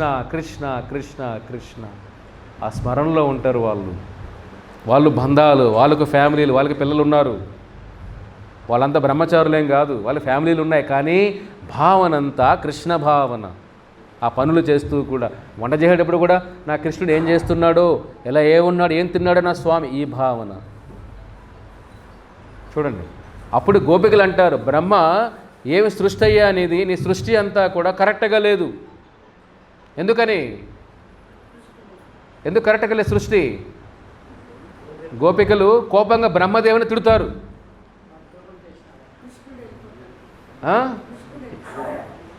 అందుకోసం కాదు. ఎందుకంటే ఏమి సృష్టి బ్రహ్మ అనేది, ఈ కనుబొమ్మలు ఎందుకు ఇచ్చావు నువ్వు? ప్రతిసారి ఇలా ఆపాల్సి వస్తుంది. ఇలా ఆపినప్పుడైనా కృష్ణుడు చూడలేకపోతున్నాం మేము. ఇటువంటి భావన ఇది. అంటే ఎందుకు కన్నునప్పుడు మనం కళ్ళు మూస్తాం కదా ఇలాగా, ఆ మూసినప్పుడు కృష్ణుడు చూడలేకపోతున్నాం. ఆ క్షణాల్లో కూడా ఏ సృష్టి కరెక్ట్గా లేదంటారు బ్రహ్మదేవుని వాళ్ళు. అంటే కళ్ళు ఆర్పకుండా భగవంతుని చూడాలి మేము, కానీ కళ్ళు ఆర్పుతున్నాము నీ సృష్టి వల్లే కదా. నీ సృష్టి డిఫెక్టివ్ సిస్టమ్ అంటే ఏమిటి? డిఫెక్టివ్ క్రియేషన్ అంటే ఏమంటారు? డిఫెక్ట్ ఏమంటారు? తప్పులు. నీ సృష్టి సరిగా లేదు, తప్పులు నీ సృష్టిలో అంతా కూడా. బ్రహ్మదేవున్నే వాళ్ళు తిడుతున్నారు. చూడండి ఎంత ప్రేమ ఉంటే కనురెప్పలు క్షణంలో కూడా కృష్ణుని మనం అయ్యో కృష్ణుడు దూరం అవుతున్నాడు. ఎంత ప్రేమ, ఎంత భక్తి ఉంటే ఆ భావన వస్తుంది. కాబట్టి వాళ్ళు సామాన్య జీవులు కాదు. వాళ్ళు బంధాలున్నా భగవంతుడి కోసం బాధ్యతగా చేశారంతే వాళ్ళు. ప్రతి గోపికలందరూ కూడా వాళ్ళు బంధాలు, పిల్లలు ఉన్నారు వాళ్ళకు కూడా, కానీ వాళ్ళ మనసంతా కృష్ణుడి వైపే. మనకు నేర్పిస్తున్నారు వాళ్ళు బంధాల్లో ఉండి కూడా భగవంతుడు ఎలా చేరుకోవాలి అని. మిమ్మల్ని రేపు అందరూ విడాకులు ఇచ్చి వెళ్ళిపో అని చెప్పట్లేదు. పర్వాలేదు, తమలాకులన్నా వేసుకొని ఏదో ఒక ఆకులన్నా పర్లేదు. విడాకులైతే జీవిత సమస్యలు కాదు, బంధాలు వదిలేసా కాదు, పర్లేదు. కృష్ణుడికి ప్రేమగా, అర్థమవుతుందా? భార్యాభర్తలు కూడా ఎలా ఉండాలి? పాండవులు ఎలా ఉన్నారు చూడండి. ద్రౌపది, పాండవులు కృష్ణుడి సేవ కోసం అద్భుతంగా సేవ చేశారు కదా వాళ్ళు. భార్యాభర్తలు ఇద్దరు కృష్ణుడి కోసం. బంధాలు భగవంతుడి కోసం బంధం. ఆ మార్పు స్లోగా రావాలి. భా అయిపోయింది. నెక్స్ట్ ఏమిటి? భా భయ. భీతి భయ. భయం లేకుండా జీవితం అంతా భయం కదా. రేపు ఏమవుతుందో, ఎల్లుండి ఏమవుతుందో, నా ఆరోగ్యం ఎలా ఉంటుందో, నా భవిష్యత్తు ఎలా ఉంటుందో. చిన్న పిల్లవాడికి కూడా భయం ఉంది, పెద్దవాళ్ళకి భయం ఉంది. పెద్దవాళ్ళు వీడేమవుతాడో వాళ్ళకి భయం. వీడి భయం ఏమిటి? వీడేమవుతాడో వీడికి భయం.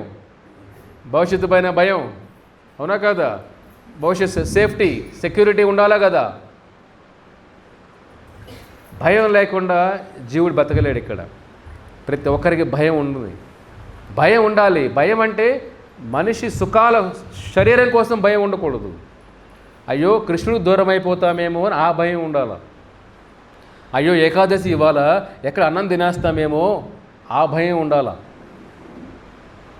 వ్రతం చేసేటప్పుడు అయ్యో మనం పొద్దున లేయలేకపోతున్నామే, పొద్దున లేయాలి కదా అలారం మిస్ అవుతుందేమో అని ఆ భయం ఉండాలి. అయ్యో మనకు భగవద్గీత బాగా చదవకుండా చనిపోతామేమో, భాగవతం చదివే చనిపోతాం, ఆ భయం. ఆయుష్ ఎప్పుడైపోతుందో కృష్ణ, ఆ భయం ఉండాలా. అయ్యో 16 మాలలు ఇంకా మనం చేయలేకపోతున్నామే, ఎప్పుడు చేస్తామో, తొందరగా చేయాలి, ఆ భయం ఉండాలా. వైకుంఠ ఈ జన్మలో చేరుకుంటానో లేదో, ఆ భయం ఉండాలి. భయం మంచిదే, ఎవరికైనా భయం ఉండాలి కదా. భయం దేనికోసం, దానికోసం భయం ఉండాలి. కానీ మనం ఆ భయం ఏమైపోతుంది ఇక్కడంతా కూడా, మనం సంపాదించిన దాన్ని కాపాడుకోవాలి, ఆ భయం ఎక్కువ ఉంటుంది ఇక్కడ. సంపాదించడం ఒక కష్టం, దాన్ని కాపాడుకోవడానికి ఇంకా కష్టం. కాబట్టి భయం మనిషిని సగం చంపేస్తుంది. భయం. ఎవరు జబ్బులతో చనిపోరు, ఎక్కువ భయంతో చనిపోతారు. అంతే కదా. ఒక ఆవిడ, మీకు చెప్పాను కూడా, ఇది కూడా మీకు క్లాస్లోనే, ఒక బెంగళూరులో ఒక ఆవిడకి చెప్పారు, ఎవరో ఒక జ్యోతిష్యుడు చెప్పాడు ఆవిడకి, నీకు ఆయుష్ ఇంక లేదు, తక్కువే ఉందన్నాడు. ఆవిడ మళ్ళీ తక్కువ అండి, ఎప్పుడు ఏమవుతుందో అని టెన్షన్ ఆవిడ ఏమైంది, సూసైడ్ చేసుకునేసింది ఆవిడ. మనం భాగవతం బాగా చదివి న్యూస్లు మాత్రం బాగా చదువుతున్నట్టున్నాం, ఎవరెవరు ఏం చేస్తున్నా బాగా తెలుసుకుంటున్నాం మనం కదా, అవునా కదా. ఆవిడ ఏమైంది, సూసైడ్ చేసుకుంటుంది. నాకనే ముందు మీరే చెప్పేస్తున్నారు, అసలు అంత బాగా ఫాలో చేస్తున్నారు. అయితే మీరు బాగా అప్డేట్లో ఉన్నారు, అందరూ ఎక్కడ ఏం జరుగుతున్నాయో బాగా తెలుసుకుంటున్నారు, కరెక్ట్గా బాగా ఆహారం పెడుతున్నట్టు ఆత్మకి మీరంతా. ఆహారం పెట్టద్దండి, భాగవతం ఆహారం పెట్టండి, అది తెలుసుకోవాలి. ఊరికి ఇన్ఫర్మేషన్, దాన్ని చదివేయకూడదు, అలాగా బుక్కులు రాసేయకూడదు దాని గురించి. అంటే ఆవిడ వాళ్ళెవరో ఒక మాట చెబితే ఆవిడ మనసులో ఒక భయం అనేది పుట్టి, ఆ భయం ఆవిడ్ని మింగేసింది. అంతే కదా. భయం ఎవరిని మింగేస్తుంది, ఫస్ట్ మనస్సుని. ఎప్పుడైతే మనస్సుని భయం ఇట్లా ఆధీనంలో తెచ్చుకునేసింది అనుకోండి, మీరు ఇంకా ఒక హ్యాండిక్యాప్ లాగా, అంటే హ్యాండిక్యాప్ని ఏమంటాం, వికలాంగులు అంటే మనం ఇంకా అంతే, ఆ దాసోహం అయిపోయింది దానికి, అది ఎట్లా కంట్రోల్ చేస్తే అలా అయిపోతాం. అంటే భయానికి మనం అంత కంట్రోల్ ఇవ్వకూడదు. అందుకే ప్రభుపాదుల పేరేమిటి, అభయ చరణారవింద భక్తి వేదాంత స్వామి ప్రభుపాద. అభయ చరణ, గొప్ప గురువుల కాళ్ళు ఏముంటాయి, వాళ్ళ కాళ్ళు ఏమిటి, వాళ్ళు ఏమిస్తారు మనకు, అభయం ఇస్తారు, ధైర్యం, భయం లేకుండా చేస్తారు వాళ్ళు మనకు. కాబట్టి భక్తిలో ఉన్నవాడికి భయం ఉండదు. ప్రహ్లాదుడి భయం ఉందా, దుర్యోధనుడికి రోజు భయం, హిరణ్యకశిపుడికి రోజు భయం, వాడికి ఏమవుతుందిరా బాబు ఇదంతానే. ధృతరాష్ట్రుడికి భయం, ఒక పక్క యుద్ధం చేయమంటాడు, లోపల చనిపోతారేమని భయం వాడికి. ఫస్ట్ శ్లోకం అదే కదా, ధర్మక్షేత్రే కురుక్షేత్రే సమవేత యుత్సవ మామక పాండవశైవ కిమకూర్వత సంజయ.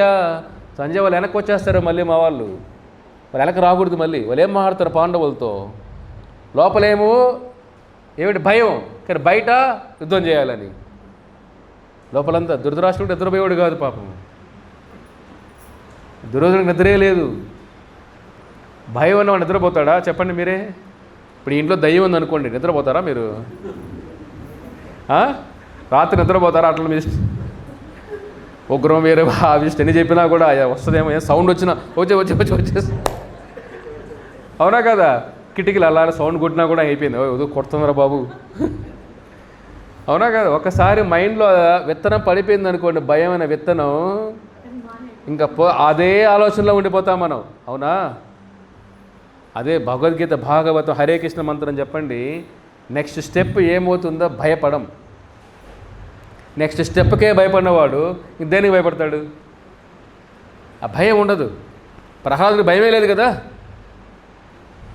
భయం లేకుండా జీవించాలి. భయం లేనివాడు ఆనందంగా ఉండగలుగుతాడు ఈ లోకంలో. భయంతో ఉన్నవాడు ఏం ఆనందం ఉంటుంది వాడికి చెప్పండి. అన్నీ ఉన్నా కూడా భయం ఉన్నవాడికి ఏం ఆనందం, వాడికి సరిగా తినలేడు, సరిగా తిరగలేడు, సరిగా నిద్రపోలేడు. ఎప్పుడు ఇది కోల్పోతామేమో, నష్టపోతామేమో, పందాలు పోతాయేమో. ఇప్పుడు అలా ఉంది పరిస్థితులు అన్నీ కూడా. ఎన్ని రోజులు పెళ్ళి ఎన్ని రోజులు ఉంటారో కూడా గ్యారంటీలే. ప్రతి బంధంలో కూడా ఏమిటి భయం అనేది వచ్చేసింది ఇప్పుడు. ఇప్పుడు చెప్పాను కదా మీకు, పెళ్ళిళ్ళు చేసుకోవాలంటే ఇప్పుడు అందరూ చూస్తున్నారు అంతా. ఇప్పుడు వాడు సిబిల్ స్కోర్ ఎంత, క్రెడిట్ కార్డు ఎన్ని ఉన్నాయి, వాడు అప్పులు ఏమైనా ఉన్నాయా, మొత్తం లిస్ట్ మొత్తం చూస్తున్నారు ఇప్పుడు. ఎందుకంటే కరెక్ట్ అలా ఉంది, బయట ప్రపంచం అలా ఉంది. ఏ బంధం 2 రోజులు ఉంటాయి కూడా గ్యారంటీ లేదు ఇక్కడ. ఆయుష్ గ్యారంటీ లేదు, బంధాలు గ్యారంటీ లేదు, ఆరోగ్యం గ్యారంటీ లేదు. ఈ మధ్య ఎవరైనా మాడికాయలు కూడా చనిపోయారంట. ఎవరైనా మాడికాయలు ఇస్తున్నా ఆలోచిస్తున్నాం మళ్ళీ మనం ఏమవుతావు ఎవరో బాబు అని. కొంతమంది అంటున్నారు ఇట్లా, నాకు మొన్న వచ్చినప్పుడు ప్రభు మామిడికాయలు ఇస్తున్నారు మీరు ఎవరో వెళ్ళిపోయారంట. అర్థమవుతుందా? ఎవరో తిన్నప్పుడు ఎవరో వెళ్ళిపోయారు వాళ్ళు, మామిడికాయలు ఏదో కెమికల్స్ వేసి సంథింగ్. అప్పుడేదో బాంబేలో కేసు జరిగింది, పుచ్చకాయలు ఏదో వాటర్ మెలన్ ఏదో వాళ్ళ లోపల ఏదో పాయిజన్ జరిగితే అప్పటి నుంచి ఎవరు వాటర్ మెలన్ మానేశారంట కొన్ని రోజులు. భయం భయం భయం భయం భయం. ఇక్కడ భయంలో ఉన్నప్పుడు జీవితం మీద ప్రేమ ఎలా ఉంటుంది, జీవితం ఎలా మనం ఆస్వాదించగలుగుతాం? మనం ఆస్వాదించలేదు. ఇప్పుడు ఒక ఆహారం పెట్టి దీన్ని విషయం ఉందని చెప్పండి, తింటామా దాన్ని మనం? ఇలా సగం తిన్న తర్వాత చెప్పాడు అనుకోండి, సగం తిన్న తర్వాత ఎలా ఉంటుంది పరిస్థితి? ఇంకా అయ్యో తినే ఏంద్రో బాబు ఏమైపోతామో, మరి పడిపోతామో, ఏమైనా అంబులెన్స్ పిలిచి రెడీగా పెట్టండి, అంతా కూడా పడిపోయి తీసుకెళ్ళిపోండి. భయం భయం భయం భయం. భక్తుడు అలా కాదు, సగం అయిపోయిన తర్వాత చెప్పే విషయం ఉందో వెరీ గుడ్ అయ్యా, అట్లే హరే కృష్ణ మంత్రం చేసి వెళ్ళిపోదాం కావాలంటే. ఆయుష్ పెంచుకోవడం ఉపయోగం ఏంటి? ఉపయోగం ఏమిటి? చెట్లు కూడా ఉన్నాయి 1000 సంవత్సరాలు, ఉపయోగం ఏమిటి? హాస్పిటల్కి వెళ్ళి ఒక 2 నెలలు ఎక్స్ట్రా బతుకుతాం అంతే కదా. తర్వాత ఏం చేస్తాం?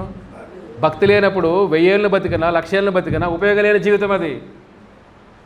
భక్తిగా ఉన్నవాడు క్షణం బతికినా చాలు కృష్ణుడు అంటాడు. అర్థమవుతుందా? మంచి గుణాలతో క్షణం బతికినా చాలు, దైవగుణాలతో. అసుర గుణాలతో లక్ష సంవత్సరాల ఆయుష్ను ఉపయోగం ఏంటి దానివల్ల? సమాజానికి బరువు, కుటుంబానికి బరువు, దేశానికి బరువు, భూలోకానికే బరువు, భూమికే, భూదేవి ధరణీదేవికే బరువు వాడు. ఉపయోగం ఏంటి దానివల్ల? కాబట్టి ఆయుష్ కోసం తాపత్రయపడకూడదు. ఆయుష్ తర్వాత ఎక్కడికి వెళ్తా దానికోసం భయం ఉండాలి మనకు. అర్థమవుతుందా? ఆయుష్ పెంచుకోవడం కోసం కాదు ఉండాల్సిన భయం. మన ఆయుష్ వదిలేసిన తర్వాత మనం ఎక్కడికి వెళ్తారా బాబు? మన భవిష్యత్తు ఏమిటి? ఏ ఊరు వెళ్తున్నాం మనం? ఆ యమలోకాన్ని వెళ్ళకూడదు నా భయం ఉండాలి. యమలోకాలు కొద్ది వింటేనే మీకు కొద్దిగా చాలా వరకు నిద్ర రాదు, కొన్ని విన్నారంటేనే. చెప్పట్లా మీకు ఎక్కువ కూడా, ఇప్పటికే భయపడిపోతున్నారు మీరు. అవన్నీ చెప్తే మళ్ళీ సత్సంగాలు కూడా రారు, అవన్నీ వినేసి. యమలో గరుడ పురాణం విన్నారంటే కొద్దిగా వింటేనే నిద్ర రాదు మీకు. ఇంకా ఆ ప్రయాణం కొద్దిగా తెలుసుకుంటేనే అతి భయంకరమైన ప్రయాణం అది. శరీరం వదిలిన తర్వాత ప్రయాణమే అతి, చెప్తున్నాం కదా. అంటే ఏదో మనం ముందు ఒక సినిమాలో కూడా వర్ణించలేము, అతి భయంకరమైన ప్రయాణం అది. నాకు ఎప్పుడో ఒక డిజైర్ ఉంది, ఎప్పుడో మీరు అందరూ డొనేషన్లు ఇస్తే ఒక గరుడ పురాణ సినిమా చేద్దాం. ఏ పనికి ఏమవుతుంది మనం చూసాక ఇంకా బాగా కనపడతాం కదా. వింటే ఎక్కువ వినట్లే, మార్పు రావట్లే. ఒకసారి విజువల్గా అందరూ చూపించాలి. అర్థమవుతుందా? హిందూపూర్లో పడతాం గరుడ పురాణం థీమ్ పార్క్ అని. అర్థమవుతుందా? అందరూ లోపలికి వచ్చి అనుభవించాలా ఎలా ఉంది జీవితం, ఎలా ప్రయాణం. అంటే ఆత్మ శరీరం వదిలిన తర్వాత ఎలా వెళ్తాడు యమలోకానికి? ఆ ప్రయాణం 1 సంవత్సరం రోజుల ప్రయాణం.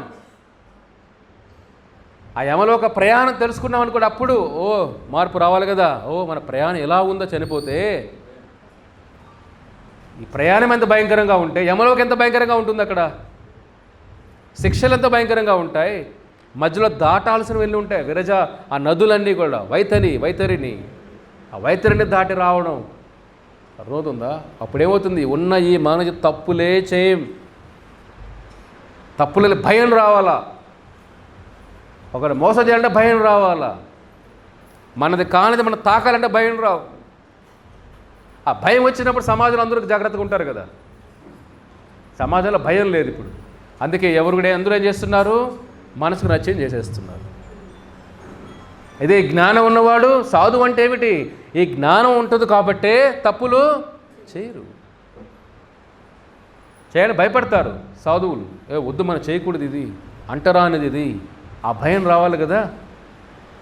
అక్కడ జ్ఞానం ఉన్నప్పుడే భయం ఆ మంచి భయం అది. చెడు అలవాట్లకి దూరంగా ఉంటాం. ఇప్పుడు అవన్నీ అందరికీ జ్ఞానం ఉంటే ఒకరిని ఎందుకు మోసం చేస్తాను చెప్పండి? పెళ్ళిళ్ళకి ముందు మోసాలు, పెళ్ళిళ్ళ తర్వాత మోసాలు, మళ్ళీ దానిలో మోసాలు, దేని అన్నిటికీ మోసాలేనా? జీవితం అంతా మోసాలమయం అయిపోయింది ఇప్పుడు బయట ప్రపంచం అంతా కూడా. కాబట్టి వాడికి ఏమిటి కాన్సిక్వెన్సెస్ అంటే తర్వాత ఏం జరుగుతుందో వాడికి దానిపైన అవగాహన లేదు. అవగాహన ఇవ్వాలి, అట్లీస్ట్ కొద్దిగా మనుషులు మారుతారేమో. కాబట్టి భయం అనేది చాలా ముఖ్యం. వైకుంఠం వెళ్ళాలి కృష్ణ, ఈ ఒక్క జన్మే జాగ్రత్త కాపాడుకోవాలి కృష్ణ, ఆ భయం ఉండాలి. పొద్దున్న నిద్ర లేయాలని భయం ఉండాలి. మంగళారతి బ్రహ్మముహూర్తం లేయాలని భయం ఉండాలి. భగవంతుడు ఎక్కడ వైకుంఠం మిస్ అవుతాం భయం. నెక్స్ట్ ఆదివారం ఉంటానా లేదో నేను కృష్ణ ఉన్నప్పుడు ఈ సత్సంగాలు జాగ్రత్త కాపాడుకోవాలి, ఉపయోగించి జ్ఞానాన్ని సంపాదించుకోవాలి. ఈ భయం ఉండాలి. భయం ఉన్నవాడు ఒక క్షణం చాలు. మీరు వైకుంఠం వెళ్ళాలంటే ఆ భావన రావాలి, ఒక క్షణం చాలు. మన దురదృష్టం ఏమిటంటే ఇంత విన్నా కానీ ఈ మాయా ప్రపంచం ఏం చేస్తుంది, ఇంత జ్ఞానం అని విన్నా కానీ అంతా మళ్ళీ కప్పేస్తుంది అని తెలుసుకున్నా కూడా అంతే. ఆ క్షణం వరకే గుడ్ ఫీలింగ్. తర్వాత అదే గాడిద బరువు ఎత్తుకుని పోతూ ఉంటుంది. అలాగా మనం అదే బరువులు మోస్తూ ఉంటాం. ఒక ఆవిడ చెప్పినాక ఈ స్టోరీ కూడా మీకు, ఒక ఆవిడ బరువులు మోసి అడవులకి వెళ్ళి బరువులు కట్లు మోస్తూ వచ్చేది ఆవిడ. అదే ఆవిడ జీవనాధారం. పెద్ద పెద్ద కట్లు కట్టి బయట తీసుకొచ్చి అమ్మేది. దాంతో కొద్దిగా ధనం వచ్చేది, కుటుంబం ఆవిడ గడిచేది. ఆవిడ ముసలిధనం అయిపోతుంది, వృద్ధాప్యంలోకి వచ్చేస్తుంది. ఆ వయసు వచ్చినా కూడా అడవిలోకి వెళ్ళి ఆవిడ కట్లు ఏరుకోవడం, మూట కట్టుకోవడం, బరువు పైన పెట్టుకోవడం, రావడం, ఇదే పని పాపం ఆవిడికి. కానీ వయసు పెరిగే కొద్దికి ఆవిడకి బరువు మొయ్యలేక ఆవిడ కింద పెట్టేస్తుంది. బరువు మొయ్యలేక. అంతే కదా, మీ పైన మీ వయసు తగినట్టు బరువు ఉండాలి కదా. ఎక్కువ బరువు పెడితే మొయ్యలేం కదా, అది కింద పెట్టేస్తుంది ఆవిడ. కింద పెట్టి నారాయణ నారాయణ ఎక్కడో నారాయణ, కాపాడు నారాయణ అంటుంది. కాపాడు నారాయణ.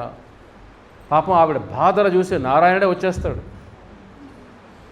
ఈ వయసులో ఎన్ని బాధలా ఈ తల్లికి. నారాయణ వచ్చేస్తాడు. నారాయణ వచ్చిన తర్వాత చెప్పు తల్లి, ఏం కావాలి నీకు? ఆవిడేమంటుంది, నారాయణ ఈ కింద పెట్టేస్తాను నారాయణ, బరువు ఎత్తలేకపోతే మళ్ళీ తీసి పైన పెట్టి నారాయణ. ఇది అందరూ చేసేది ఇదే. ఏమడగాలి నారాయణ? ఆవిడ ఏమడగాలి నారాయణ వస్తే? నారాయణ వైకుంఠం తీసుకెళ్ళి నారాయణ, ఈ బరువులు మొయలేకపోతున్నాను, ఈ బంధాలు మొయలేకపోయి, ఈ శరీరం నాకు భారం అయిపోయింది, నీతో పాటు సేవ చేసుకున్నాను, వైకుంఠం తీసుకెళ్ళిపో నారాయణ, నాకు నువ్వు కావాలి నారాయణ అనుకుంటే ఏముంటుందా తల్లి? నేను మళ్ళీ ఎత్తలేకపోతాను నారాయణ, ఆ మూట మళ్ళీ పైన ఎత్తిపెట్టి నారాయణ అంటుంది. ఇదే కదా మూర్ఖత్వం, అజ్ఞానం అంటే. అంటే ఎంత వినినా కూడా మన ఆచరణలో పెట్టకపోతే ఇదే కదా, వినేది వదిలేస్తున్నాం ఆ ముసలావుల్లాగా. భగవంతుని మన బరువులు మళ్ళీ పెట్టాలని కోరుకుంటున్నాం మనం. ఆయన బరువు దించాలని సత్సంగాలకు పంపిస్తుంటే సత్సంగాలు వెళ్ళిన తర్వాత ఏం చేస్తున్నాం మనం? బరువులు మళ్ళీ పెడుతున్నాం. కొద్దిగా ఆచరణలో పెట్టండి, అప్పుడే జీవితం మారుతుంది. లాస్ట్ది ఏమిటి? మరణం మృత్యుః మానవ జీవితమే ఈ మృత్యువుని జయించడం కోసం మానవ జీవితం. దీన్ని ఈ లోకాన్ని ఏమంటాం? భూలోకాన్ని. క్షీణే మృత్యులోక, ఈ లోకాన్ని ఏమంటాం? మృత్యులోకం అంటాం భూలోకాన్ని. చావు పుట్టుకల లోకం ఇది. ఏ లోకానికి వెళ్ళినా ఈ లోకానికి రావాల్సిందే మళ్ళీ వాడు. ఇది జంక్షన్ లోకం. ఇది అర్థమవుతుందా? జంక్షన్ లోకం. ఇక్కడి నుంచే స్వర్గలోకాలు వెళ్ళొచ్చు, ఇక్కడి నుంచే వైకుంఠలోకి వెళ్ళొచ్చు, ఇక్కడి నుంచే పాతాళలోకి వెళ్ళొచ్చు, ఇక్కడి నుంచి యమలోకం వెళ్ళొచ్చు. అర్థమవుతుందా? మీ జంక్షన్ పాయింట్ ఇది. మానవ జీవితం ఒక జంక్షన్ లాగా.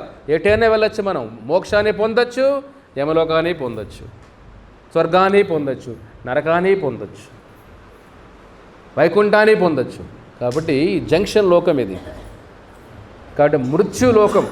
కాబట్టి మన చావు, ఆ ప్రయాణం తెలుసుకోవాలి కదా. అదే మీకు చెప్తున్నా. చావు అంటే ఏదో అయిపోయిందిలే, ఇంకా అనుభవించేసాం, పోతాం ప్రభు, ఫుల్గా అనుభవించేసాను నేను, ఇంకా కొంతమంది అంటారు నా దగ్గరికి వచ్చి కూడా, అంతా అయిపోయింది, ఫుల్ అనిపించేశాను ఇంకా నేను స్వామి, ఇంకా అయిపోతుంది. వాడికి నెక్స్ట్ ప్రయాణం తెలియదు వాడికి. ఇంకా వాడికి చెప్తూ ఊరికే చెప్పాను, ఏమనిపించావు స్వామి నువ్వు, ఇంకా అనుభవించాలి, ఏమి కూడా టేస్ట్ చేయలే ఇంకా నువ్వు రసాలన్నీ కూడా. అర్థమవుతుందా? యమలో ఒక రసాలు కొద్దిగా 2-3 చెప్పిన తర్వాత మనకు అర్థమవుతుంది, ఓ ఇంకా ఎంత భయంకరంగా ఉంది ఆ ప్రయాణం అంతా. ఇక్కడ అనుభవించేసే బాగానే ఉంది. దాని తర్వాత కర్మ వస్తుందంటే వెంటనే వస్తుంది కదా కర్మ. మనం చేసిన ప్రతి పని కర్మ రియాక్షన్ ఉంటుంది కదా ఇక్కడ. కాబట్టి ప్రతి పని జాగ్రత్తగా చేయాలి మనం. మృత్యువు అంటే ఇక్కడ అంతా అయిపోయి క్లోజ్ అయిపోయినట్టు కాదు. ఇది పాత బట్టలు వదిలేస్తాం.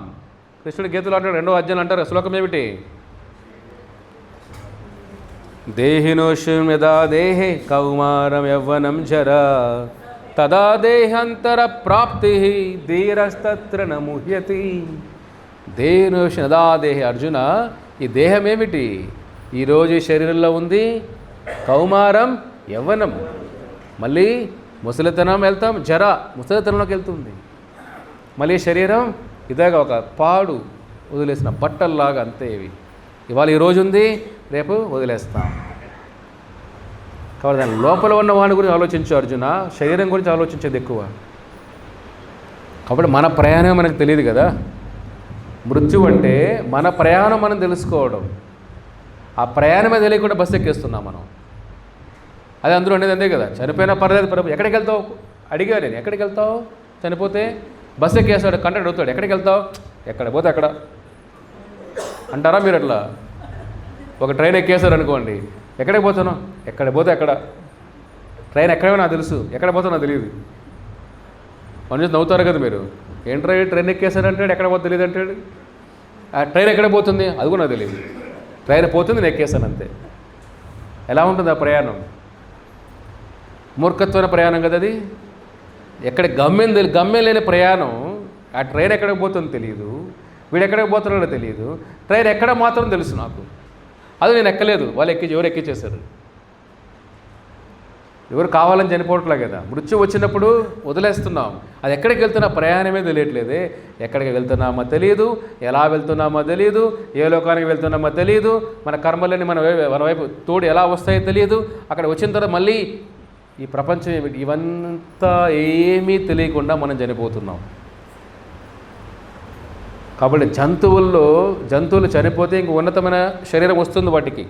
ఎవల్యూషన్ థియరీ అంటారు దాన్ని. అంటే ఈ జంతువు చనిపోయిన తర్వాత ఉన్నతమైన దేహం ప్రకృతి ఇస్తూ ఉంటుంది. అన్ని దేహాల్లో ప్రమోషన్ వచ్చే లాస్ట్ ప్రమోషన్ ఏమిటి? ఇదే. దీనికి మించిన ప్రమోషన్ ఇంకేం లేదు. ఇంకా మనం ఏం చేస్తున్నాం? ప్రమోషన్ వచ్చిన తర్వాత డిమోషన్. అర్థమవుతుందా? డివోషన్ లేకపోతే ఏమవుతాం? డిమోషన్. అంటే ఉన్నతమైన ప్రమోషన్ వచ్చిన తర్వాత ఏం వదిలేదని వదిలేస్తున్నాం. ఇక్కడ ఏం మజా లేదు ప్రభు, వరాహం అయితే మజా అక్కడ ఉంది, కుక్కల్లో మజా ఉంది, బయట ప్రశాంత పుల్లిల్లో మజా ఉంది, కుక్కలైనా పర్లేదు ఇంట్లో పెట్టుకుంటాను. ఈ మధ్య ఎవరో ఒక అతను ప్రభుపాదం కలుస్తారు. ప్రభుపాద అమెరికాలో క్లాస్ చెప్పేటప్పుడు అతను కలుస్తాడు. కలిసినప్పుడు అన్నీ వింటాడు. అన్నీ విని అంటాడు, ప్రభుపాద వారు కుక్కల జీవితం బాగుంది అనిపిస్తుంది నాకు, నేను కుక్క I want to become dog అంటాడు. కుక్క అయిపోయి అనుకుంటాను, ఆశీర్వదించండి అంటాడు. వద్దురా, ఆచార్యులు అడగకూడదు, ఆచార్యుని ఏం అడగాలి? వైకుంఠ మోక్షం అడగాలి. కుక్క అయిపోయి అనుకుంటాడా? కుక్క ఉద్యోగం చేయదు. అమెరికాలో అవి ఎక్కువ, అదే కదా, అమెరికాలో మనుషులకు కుక్కలు ఎక్కువ ఉంటాయి ఇళ్లలో. ఏమైంది? ఉద్యోగాలు అవసరం లేదు, ఇన్సూరెన్స్ టెన్షన్ లేదు, పెన్షన్ టెన్షన్ లేదు, ఫుడ్ టెన్షన్ లేదు, బెడ్ టెన్షన్ లేదు. అర్థమవుతుందా? ఏవి టెన్షన్ లేదు, ఎవడో ఒకటి చూసుకుంటూ ఉంటాడు రోజు ఆలనా పాలన. కాబట్టి కుక్క అయిపోతే బాగుంటుంది అని అంటాడు. ప్రభుపాదుల వారు వద్దయ్యా అంటే ఫోర్స్ చేస్తాడు, నన్ను మీరు బ్లెస్ చేయాల్సిందే, కుక్క అవ్వాలని అంటాడు. Prabhupada okay become a dog అంటాడు. సరే కుక్క అయిపో అంటే నెక్స్ట్ జన్మలో అంటాడు.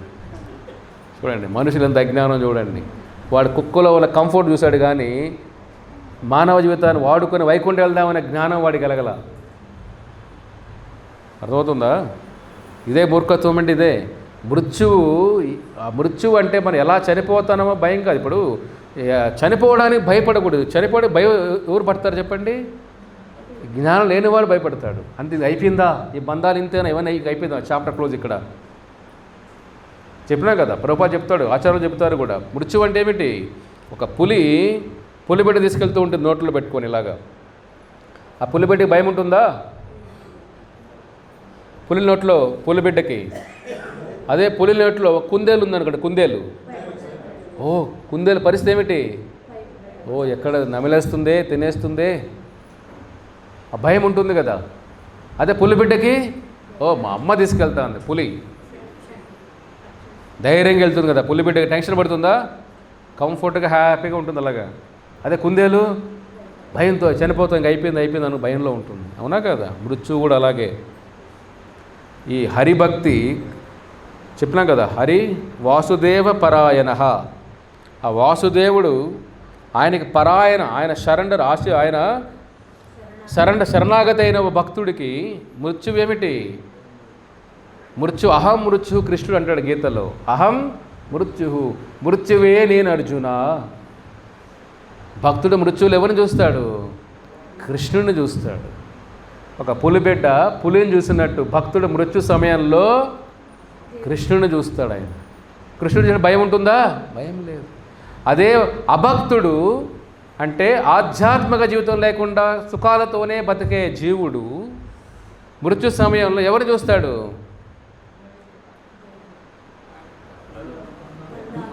మన ఫేవరెట్ ఆయన మర్చిపోతేలాగా యమధర్మరాజు. అందరూ ఆయన చూడాల్సిన వాళ్ళు చాలామంది ఇక్కడ సమాజంలో. మృత్యు సమయంలో వచ్చే హీరో ఎవరు? యమధర్మరాజు. ఆయన రూపమే అతి భయంకరం. పనిష్మెంట్ పక్కన పెట్టేయండి, పనిష్మెంట్ పక్కన ఆయన రూపమే. ఆయన రూపం చూసి చాలామంది వణికిపోతూ ఉంటారు కొన్ని చనిపోయే క్షణాల ముందు కూడా. అట్లే వాళ్ళు మోషన్స్ వెళ్ళిపోతూ ఉంటాయి కూడా భయంతో. మీరు చూడలేదేమో, కొంతమందికి నియర్ డెత్ ఎక్స్పీరియన్స్ అంటారు. చనిపోయే కొద్ది రోజుల ముందే వాళ్ళకి కొన్ని ఎక్స్పీరియన్స్ జరుగుతాయి కొంతమందిలో. చనిపోయే ముందు కొన్ని ఆ భయము, గట్టిగా అరవడము, రాత్రులు అరవడము, ఇట్లా అవన్నీ నియర్ డెత్ ఎక్స్పీరియన్స్. చనిపోయే ముందు కొన్ని యమబట్టలు వస్తారు. మన చనిపోయే వారం ముందు వస్తారు వాళ్ళ ఇంటికి. చనిపోయిన తర్వాత 12 రోజులు అక్కడే ఉంటారు. అర్థమవుతుందా? కాబట్టి ఇవన్నీ సంఘటనలన్నీ కూడా చూసే మనిషికి మృత్యువు మనం అనుకున్నంత ఈజీ కాదు జయించడం. శరీరం వదిలేయడం ఈజీ కాదు. శరీరం వదిలేయడం ఈజీనే. ఆ తర్వాత ఆ ప్రయాణాన్ని మనం తట్టుకునే శక్తి మనకు ఉండాలి కదా. మనం అనుకుంటాం ఈ కష్టాలు ఉన్నాయి, కష్టాలు లేకుండా చనిపోతే కష్టాలు మనల్ని ఎవరికి ఉండవు. ఇది అజ్ఞానం. ఇది ఆ వచ్చే ప్రయాణం తెలుసుకున్న తర్వాత అట్లీస్ట్ నాకు ఒక జంక్షన్ ఉందిరా బాబు, ఆ ప్రయాణం తప్పించుకునే అవకాశం నాకు దొరికింది. ఇప్పుడు హరే కృష్ణ మంత్రం చేసి వెళ్ళిపోవచ్చు. నేను ఇక్కడ ధనం లేకపోయినా వైకుంఠం వెళ్ళిపోవచ్చు. అవునా కదా? పెద్ద పెద్ద స్థితిమంతులు శ్రీమంతులు కాకపోయినా వైకుంఠం వెళ్ళిపోవచ్చు. పెద్ద చదువు లేకపోయినా వైకుంఠం వెళ్ళిపోవచ్చు. పెద్ద వేద పఠన జ్ఞానం లేకపోయినా వైకుంఠం వెళ్ళిపోవచ్చు. పెద్ద ఫ్యామిలీ బ్యాక్గ్రౌండ్ లేకపోయినా వైకుంఠం వెళ్ళిపోవచ్చు. మన బ్యాక్గ్రౌండ్ ఎవరు? కృష్ణుడే. మన కులం ఏమిటి? ఆయనదే. ఇంకేమిటి ఇక్కడ భయం ఎందుకు చెప్పండి? కాబట్టి భగవంతుడి చోట భయం ఉండదు. ఆయన చూస్తా మృత్యు సమయంలో మనం. అభక్తుడు ఏం చూస్తాడు? యమధర్మరాజు. మృత్యు రూపం యమధర్మరాజు. మృత్యు రూపం యమధర్మరాజు. ఆ రూపాన్ని చూసి తట్టుకోలేము. అదే భక్తుడికి అదే యమధర్మరాజు ఎలా కనపడతాడు? చాలా శాంతంగా కనపడతాడంట. భక్తుడికి యమధర్మరాజు శాంత రూపంలో దర్శనమిస్తాడంట భక్తులకి. అదే పాపాత్ములకి ఆయన నల్లగా అతి భయంకర రూపంలో వస్తాడు. భక్తులకి భక్తుల్లాగా కనపడుతుంది. తిలకం పెట్టుకుని భక్తుల్లాగా. ఇంకా భక్తుడికి మనం హరే కృష్ణ అంటాం కదా, భక్తుడికి భక్తుల్లాగా దర్శనమిస్తాడు. ఎందుకంటే ఆయన కూడా మహాజన 12 మంది మహాజనుల్లో ఒక మహాజనుడు, గొప్ప మహాభక్తుడు యమధర్మరాజు. కాబట్టి ఆయన ఏమంటున్నాడు ఇక్కడ? ఏతవానేవ లోకేష్మిన్ పుంసధర్మ పరస్మృత భక్తి యోగే భగవతి యన్నామ గ్రహణాదిభిః అని అంటారు యమధర్మరాజు. ఎవరు నా లోకానికి రారు అని ఇంపార్టెంట్గా తెలుసుకోవడం. అది ఎవరు నా లోకానికి రారు అని. ఎవరు రారు? ఏతవానేవ లోకేష్మిన్, ఈ లోకంలో ఉన్న మనుషులంతా కూడా అందరూ నా దగ్గర రావాల్సిన వాళ్ళే, కానీ కొంతమంది నా దగ్గర రాలేరు. ఎవరు? భక్తి యోగే భగవతి, ఆ వాసుదేవ కృష్ణ ఆరాధన చేసే జీవుడు, భక్తి యోగే భగవతి, ఆ జీవుడు నా లోకానికి రాలేడు. తాకే హక్కు కూడా నాకు లేదు. ఆ భక్తి ఎలా మొదలవుతుంది? యన్నామా గ్రహణాదిభిః.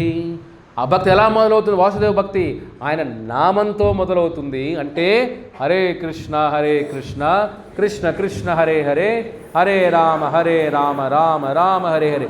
ఈ నామంతో మొదలవుతుంది. ఆ నామంతో చేసే భక్తుడు నా లోకానికి రాలేడు. ఆ భక్తుడు తాకే హక్కు కూడా చనిపోయే టైంలో నాకు లేదు. కానీ లోకంలో ప్రతి ఒక్క జీవుడు ఇక్కడ రావాల్సిన వాడే. అది భగవంతుడి యొక్క నామశక్తి. అర్థమవుతుందా? మనకు వచ్చింది ప్రభుపాదుల వారు మనకిచ్చిన ఆయుధం సామాన్య ఆయుధం కాదు. ఇది గురువులు ఇచ్చిన ఆయుధం, ఆ శ్రీహరి నామం. దీనికి ఏమైనా డబ్బులు అవసరమా? దీనికి ఎంత ఫ్రీగా చేసుకోవచ్చు కదా టైం ఉన్నప్పుడు. అంటే నీకేం కావాలి? ఖర్చు ఏమిటి దీనికి? టైం. అహంకాలహ. కృష్ణుడు అంటాడు టైమే నేను అర్జున. టైంని వేస్ట్ చేసుకోవద్దండి. టైం మన ధనాన్ని వేస్ట్ చేయట్లేదు, కానీ టైంని వేస్ట్ చేస్తాం. అవునా కదా? డబ్బులు వేస్ట్ చేస్తారా? దుబారాగా మీరు డబ్బులు వేస్ట్ చేస్తారా? వేస్ట్ చేయరు. ఎవరు దాన్ని వేస్ట్ చేయని చెప్పరు కూడా. పొద్దుపుగా వాడుకోవాలి కదా ధనం అని. లక్ష్మిని గౌరవించాలి మనం. లక్ష్మిని మనం దేనికైనా వాడేయకూడదు, పొదుపుగా వాడాలి లక్ష్మీదేవిని. లక్ష్మీదేవిని పొదుపుగా వాడాలి, కాలాన్ని ఎంత పొదుపుగా వాడాలి, ఇంకా మనం ఎంత జాగ్రత్తగా వాడాలి మనం. కాబట్టి కాలాన్ని గౌరవించిన వాడు భగవంతుని గౌరవించినట్టే. కాబట్టి మానవ జీవితాన్ని అంత వేస్ట్ చేసుకోకుండా ఈ ప్రయాణాలు తెలుసుకొని మా అంటే మృత్యువుకి భయపడం మనం. ప్రభుపాదుల వారు ఫ్లైట్లో వెళ్తున్నారు. ఫ్లైట్లో వెళ్ళేటప్పుడు ఆ ఫ్లైట్లు జర్కింగ్ అట్లాగా ఊగుతుంది, సడన్గా డ్రాప్ అవుతుంది ఫ్లైట్, పైనుంచి సగంలో పడిపోయింది ఫ్లైట్. 1970s ఫ్లైట్ ఇలా కింద పడిపోయినప్పుడు ఆ ఫ్లైట్లో వాళ్ళందరూ కూడా ఆర్తనాదాలు. ఇంకా అయిపోయింది, ఇవాళ లాస్ట్ డే మంది, ఇవాళ ఆఖరి క్షణం ఇదే, అందరూ పరిగెత్తున్నారు, ఏడుస్తున్నారు, ఇంకా అయిపోయిందిరా బాబు. ప్రభుపాదుల వారు శాంతంగా ఇలా కూర్చొని అదే ఫ్లైట్లో హరే కృష్ణ కృష్ణ కృష్ణ హరే రామ రామ రామ హరే హరి. మీద ఫ్లైట్ అంతా అల్లకల్లోలం అయిపోతే ప్రభుపాదుల వారు మాత్రం శాంతంగా జపం చేస్తున్నారు. అందరూ వాళ్ళకి అర్థం కావట్లేదు, ఈయనేంట్రా బాబు ఎంత కామ్గా ఉన్నాడు, కూల్గా ఉన్నాడు ఈయన. ఫ్లైట్ కూలిపోతుంది అనిపిస్తుంటే ఎంత కూల్గా ఉన్నాడు ఏంటి ఈయన, ఎవరికి అర్థం కావట్లే. తర్వాత కాసేపు తర్వాత మళ్ళీ ఫ్లైట్ కొద్దిగా స్టేబుల్ అయిపోయింది. అలాగా అందరూ అమ్మయ్య పరిగెత్తు ప్రాణాలు కాపాడితే అప్పుడు ప్రభుపాదుల వారిని చూసి అందరూ ఆశ్చర్యపోయారు. ఈయనేమిటి అన్షేకబుల్ అంటే ఇంత భయంకర ఉపద్రుతం జరుగుతున్నా, మృత్యువు ఇంకా వచ్చేస్తున్నా చలించకుండా కాముగా ప్రశాంతంగా ధ్యానం చేస్తున్నారు ఈయన. అప్పుడు భక్తులు అడుగుతారు ప్రభుపాదుల వారిని. భక్తులు కూడా టెన్షన్ పడిపోయారు. ఫస్ట్లో వచ్చి వాళ్ళు అమెరికా అప్పుడప్పుడే భక్తులకు వచ్చారు పాపం వాళ్ళు. ఫ్లైట్ ఊగిపోతాడు, నేను అయిపోయింది వాళ్ళకి అయిపోయింది మా లాస్ట్ అనుకున్నారు వాళ్ళు కూడా. కానీ ప్రభుపాదం చూస్తే ధైర్యం, ప్రభుపాద శాంతంగా ఉన్నారే. అప్పుడు ప్రభుపాద అంటారు, మృత్యువు అంటే ఎవరయ్యా, మృత్యువు అంటే ఎవరు, కృష్ణుడు వస్తుంటే, కృష్ణుడు ఆహ్వానిస్తుంటే మనం దేనికి భయపడాలి? ఎటువంటి భావన ఇది? అహం మృత్యు కృష్ణుడి గీతలో అంటాడు కదా, మృత్యువు నేనే అర్జున అన్నప్పుడు మృత్యువు కృష్ణుడు వస్తుంటే, మృత్యు రూపంలో కృష్ణుడు దర్శనం ఇస్తుంటే భయం ఎందుకు మనకు? ఇది భక్తి శక్తి, ఇది ఒక భక్తుడు బలం అంటారు కదా, ఇది బలం. మృత్యువుడు కూడా భయపడిన బలం ఇది, మృత్యువుకే భయపడిన ధైర్యం ఇది. ఇది భగవద్గీత మనకిచ్చే ధైర్యం, ఇది కృష్ణుడు నామం ఇచ్చే ధైర్యం. ఇది ఎవరు కొంది ప్రపంచంలో చెప్పండి, అంత ధైర్యం ఎవరు కొంది చెప్పండి. కాబట్టి భక్తులంటే ఇది ఆ మృత్యువుని జయించే భావన ఉండాలి. మృత్యువుని జయించిన భావన ఉన్నవాడికి దేనికి లొంగుతాడు ఇంక ఈ లోకంలో? దేనికి భయపడతాడు ఈ లోకంలో చెప్పండి? ఏ బంధాలకు భయపడతాడు, ఏ సుఖాలకు భయపడతాడు? దేనికి భయపడడు. వాళ్ళ భయం ఏమిటి? కృష్ణుడికి దూరం అయిపోతామేమో అని ఆ భయమే ఉంటుంది వాళ్ళకి. కృష్ణుడికి దగ్గరగా ఉండాలి, ఈ బంధం దూరం కాకూడదు. మానవ జీవిత జాగ్రత్త వాడుకోవాలి, కాలాన్ని జాగ్రత్త, టైం కరెక్ట్గా వాడుకునే వాడికి వైకుంఠ అరచేతుల్లో ఉంటుంది. భగవంతుడు పక్కన నడుస్తాడు. కాలాన్ని రెస్పెక్ట్ చేయలేవాడు, గౌరవం ఇవ్వలేని వాడికి ప్రపంచం ఏది వాడి దగ్గర ఉండదు. కాలాన్ని గౌరవించేవాడు భగవంతుని గౌరవించినవాడు కదా. అందుకే మనం ఉన్న 24 గంటలు అందరికీ 24 అవర్సే కదా. మాకైనా 50 గంటలు ఉన్నాయి రోజులో, చెప్పండి. మీకైనా ఎక్స్ట్రా ఉందా? అందరికి కూడా 24 గంటలే కదా. ఒక సాధువుకైనా, ఒక రాక్షసుడికైనా, ఒక రాజుకైనా, ఒక దాసుడికైనా అందరూ కూడా 24 గంటలే. ఆ 24 అవర్స్ మనం ఎలా వాడుతున్నాం? ఆ 24 గంటలు మనం దేనికోసం వాడుతున్నాం, దేనికోసం కష్టపడుతున్నాం? ఆ జ్ఞానం ఉండాలి కదా. కాబట్టి కాలాన్ని గౌరవిస్తాం మనం. పొద్దున్న నుంచి రాత్రి వరకు మనకు ఎంతవరకు అంతవరకు కష్టపడతాం. మిగతా సమయాన్ని మనం భాగవత పఠనం, గీతా పఠనం, ప్రవచనాలు, శ్రవణం, కీర్తనం, ఈ మార్గాన్ని ఏమంటాం? అపవర్గ అని అంటాం. ఏమంటాం దీన్ని? ఇంతసేపు ఏమైనా గంట సేపు మనం పావర్గ విన్నాం. ఆ పావర్గ ఆత్మని, జీవుణ్ణి బంధించేస్తుంది ఈ లోకానికి. ఎలా బయటపడాలి? అపవర్గ. ఎలా బయటపడాలి? అపవర్గం అంటే ఏమిటి? శ్రవణం, కీర్తనం, విష్ణు స్మరణం, అర్చనం, వందనం, పాదసేవనం, దాస్యం, సఖ్యం, ఆత్మ నివేదనం. అపవర్గం ఏమిటి? కృష్ణుని గురించి శ్రవణం, వినడం. కృష్ణుని గురించి విన్నప్పుడు ఆయన పైన ప్రేమ కలుగుతుంది. కృష్ణుడి కీర్తనం, ఆయన జపం చేయడం, నామాన్ని జపం చేయడం, ఆయన స్మరించుకోవడం, లీలలు స్మరించుకోవడం, ధ్యానం, ఆయనకి మన వందనం, ఆయనకి ప్రార్థన చేయడం, ఆయనకి సేవ చేయడం, ఆయన మన సఖ్యత, మన బెస్ట్ ఫ్రెండ్ అనుకోవడం, స్నేహితుడు అనుకోవడం, ఆయన మనం ఆత్మ నివేదన అంతా సమర్పణం, కృష్ణార్పణం, ఆయనకు అర్పించేయడం. ఇది అపవర్గ మార్గం. ఇది అపవర్గ మార్గం గురించి భాగవతం చెప్తుంది. ఈ అపవర్గ మార్గంలోకి వస్తేనే మానవ జీవితాన్ని బయటపడగలుగుతాం మనం. అదే అంటున్నారు ఇక్కడ చూడండి, అద్భుతమైన శ్లోకం ఇది. ధర్మశ్య హి అపవర్గస్య నార్తో అర్థో ఉపకల్పతే నార్తస్య ధర్మాని కాంతస్య కామో లాభాయ హి స్మృతః. ఎవరి ధర్మం అయితే అపవర్గం, మనం కుటుంబ ధర్మం, అన్ని ధర్మాలు చేస్తూ ఉంటాం, వృత్తి ధర్మం, అన్ని బంధాల ధర్మం కూడా. అర్థమవుతుందా? ఆ అపవర్గస్య, అపవర్గం అంటే ఏమిటి? ఆధ్యాత్మికం వైపు నడవడం, వైకుంఠం వైపు నడవడం, భగవంతుడి వైపు నడవడం, కృష్ణు వైపు నడవడం. ఇది అపవర్గ మార్గం. ఇది మన జీవితం ఏమిటి? పావర్గ మార్గంలో ఉన్నాం. ఇక్కడ నుంచి యూటర్న్ తీసుకొని అపవర్గ మార్గంలోకి వెళ్ళాలి మనం. అదే మన ధర్మం అనుకోవాలి అంటుంది భాగవతం. అపవర్గ మార్గమే ధర్మస్య, మన ధర్మం అదే అనుకున్నవాడు వైకుంఠ మోక్షాన్ని పొందగలుగుతాడు. అర్థమవుతుందా? కాబట్టి ఈ పావర్గ నుంచి బయటపడాలంటే అపవర్గ అది నారాయణ పరాయణ. కాబట్టి జీవితాన్ని వేస్ట్ చేసుకోవద్దండి. ఇవన్నీ తట్టుకొని నిలబడే శక్తి భగవంతుడు ఇస్తాడు. ప్రతి ఒక్కరూ హరే కృష్ణ మంత్రం ప్రతిరోజు జపం చేయండి. కలియుగ ధర్మం అపవర్గంలో ముఖ్యమైన శ్రవణం, కీర్తనం. కాబట్టి శ్రవణం, కీర్తనం, హరే కృష్ణ వినడం, జపం చేయడం, ఇది కలియుగానికి భగవంతుడు ఇచ్చిన మందు, ఆయన నామం. ఇది అపవర్గ మార్గం ఇది. కాబట్టి దీంట్లో మనం రాగలిగితే జీవితం పరిపూర్ణం అవుతుంది. లేదంటే తెలిసి మనం విషం తాగుతున్నాం రోజు. కాబట్టి మానవ జీవితాన్ని వేస్ట్ చేసుకోవద్దండి. ఈ పావర్గ అర్థం చేసుకొని బయటపడండి. అపవర్గ ధర్మంలోకి రండి. కృష్ణు వైపు నడవండి. ఆయన కోసం అడుగులు వేయండి. జీవితం మారిపోతుంది. ఓకేనా? హరే కృష్ణ.